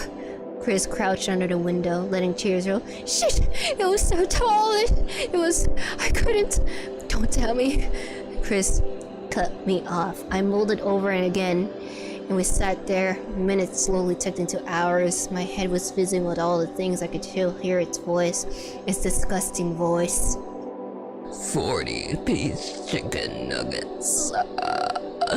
My elbows or forearms were sticky with blood, and we both looked at the floor, an occasional sob coming from the both of us. Our hearts banged in our chests, and we spent the night that way. Light streamed from the window, but we didn't lock the door until it was noon. We crept downstairs. The kitchen door was locked and nothing was in the house. I looked for the living room window. Another perfect day. No people walked by, but the sprinklers were on, and I could hear the birds again. Let me fuck! It helped me calm our nerves. The tent can stay there, I said at last. Yeah, Chris agreed as we stayed in the living room with the TV off all day. We didn't know what to do, and talked about if we could call the police or something. They crawled by as we tried to rake out our thoughts together and think about what to do next. But all went through our mind was that what happened, not what we should be doing. By the time at the dark, it was 9 p.m. The phone rang. Hey, look, a phone, like you guys are saying. You mean chicken tenders, like nuggets. It was Chris's parents asking if I had seen him and he was getting worried. No, he got eaten by a tall, white, fucking, not a beast, but lanky, weird monster guy. They just got back from out of town. I let him know he was okay and asked if he could come pick us up both from my house because something fucking happened. They wanted to know that, but... they wanted to know what, but I said we'd both tell them if they get here. And they said they'd be there soon. Relief washed over us as the adults were on their way to make everything alright. They would believe us. We didn't lie about these things. Even if there were some skeptical bullshit, they'd at least believe that some dangerous animal in the forest is enough for good for us. So this. They got eaten by the creature. I went to the kitchen to get some juice from the fridge and realized I hadn't drinking all day. I could hear the water dripping into the sink, so I turned on the faucet and glugged it into the juice. Little did I know, the creature slipped out from the faucet. No, I'm just kidding. As I headed towards the women's room, the water started tapping. I flicked on the lid and realized it wasn't coming from the sink, or anywhere in the room for that matter. Huh?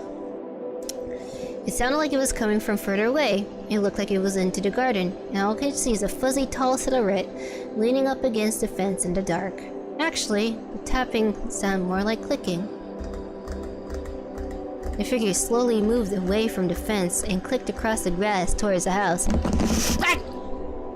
Please. Credit. Paul and chill. We did it. We fucking finished it.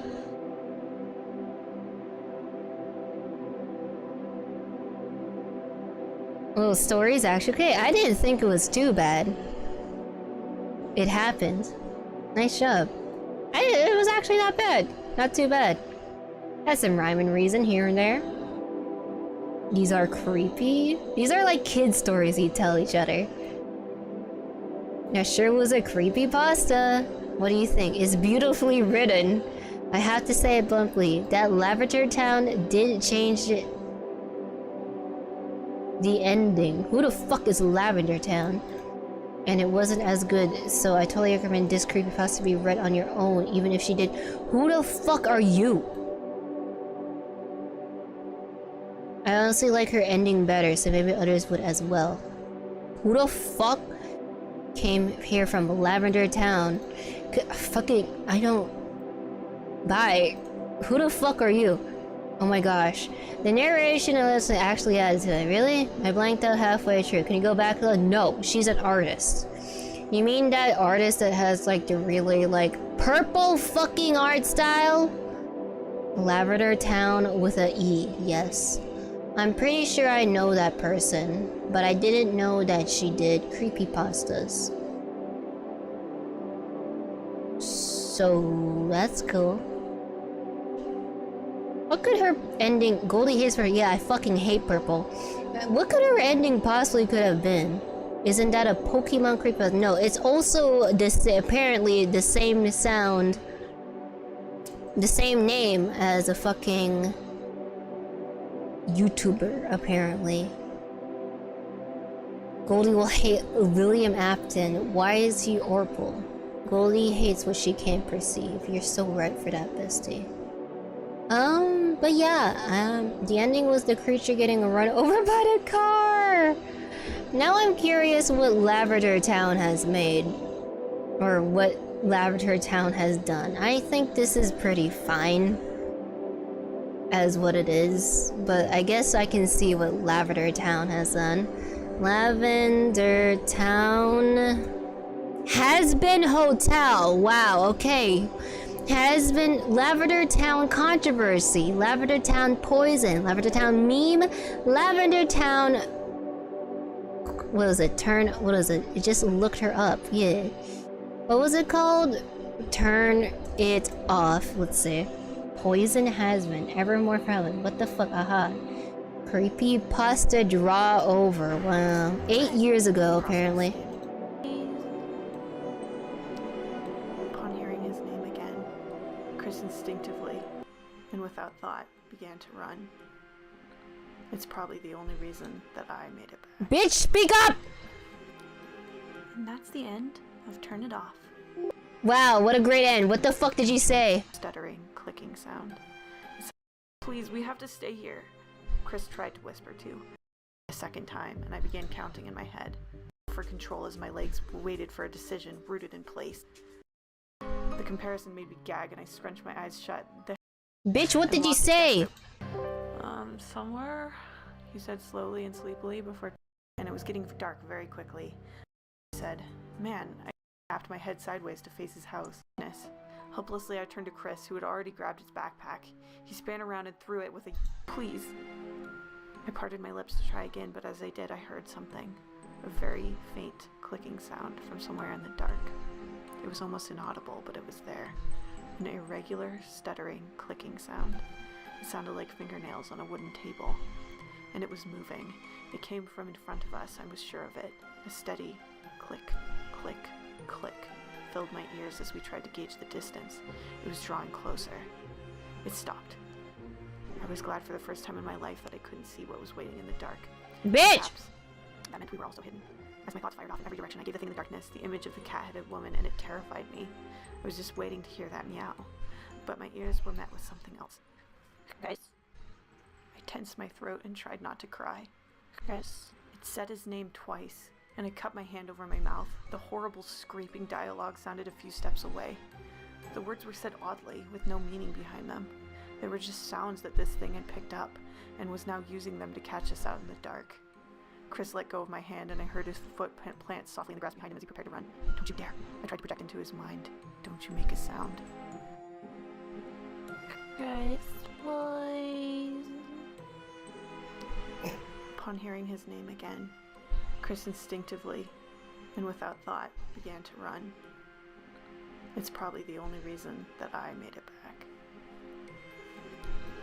And that's the end of What the fuck is that ending? Anyway, I don't know what her ending was, besides,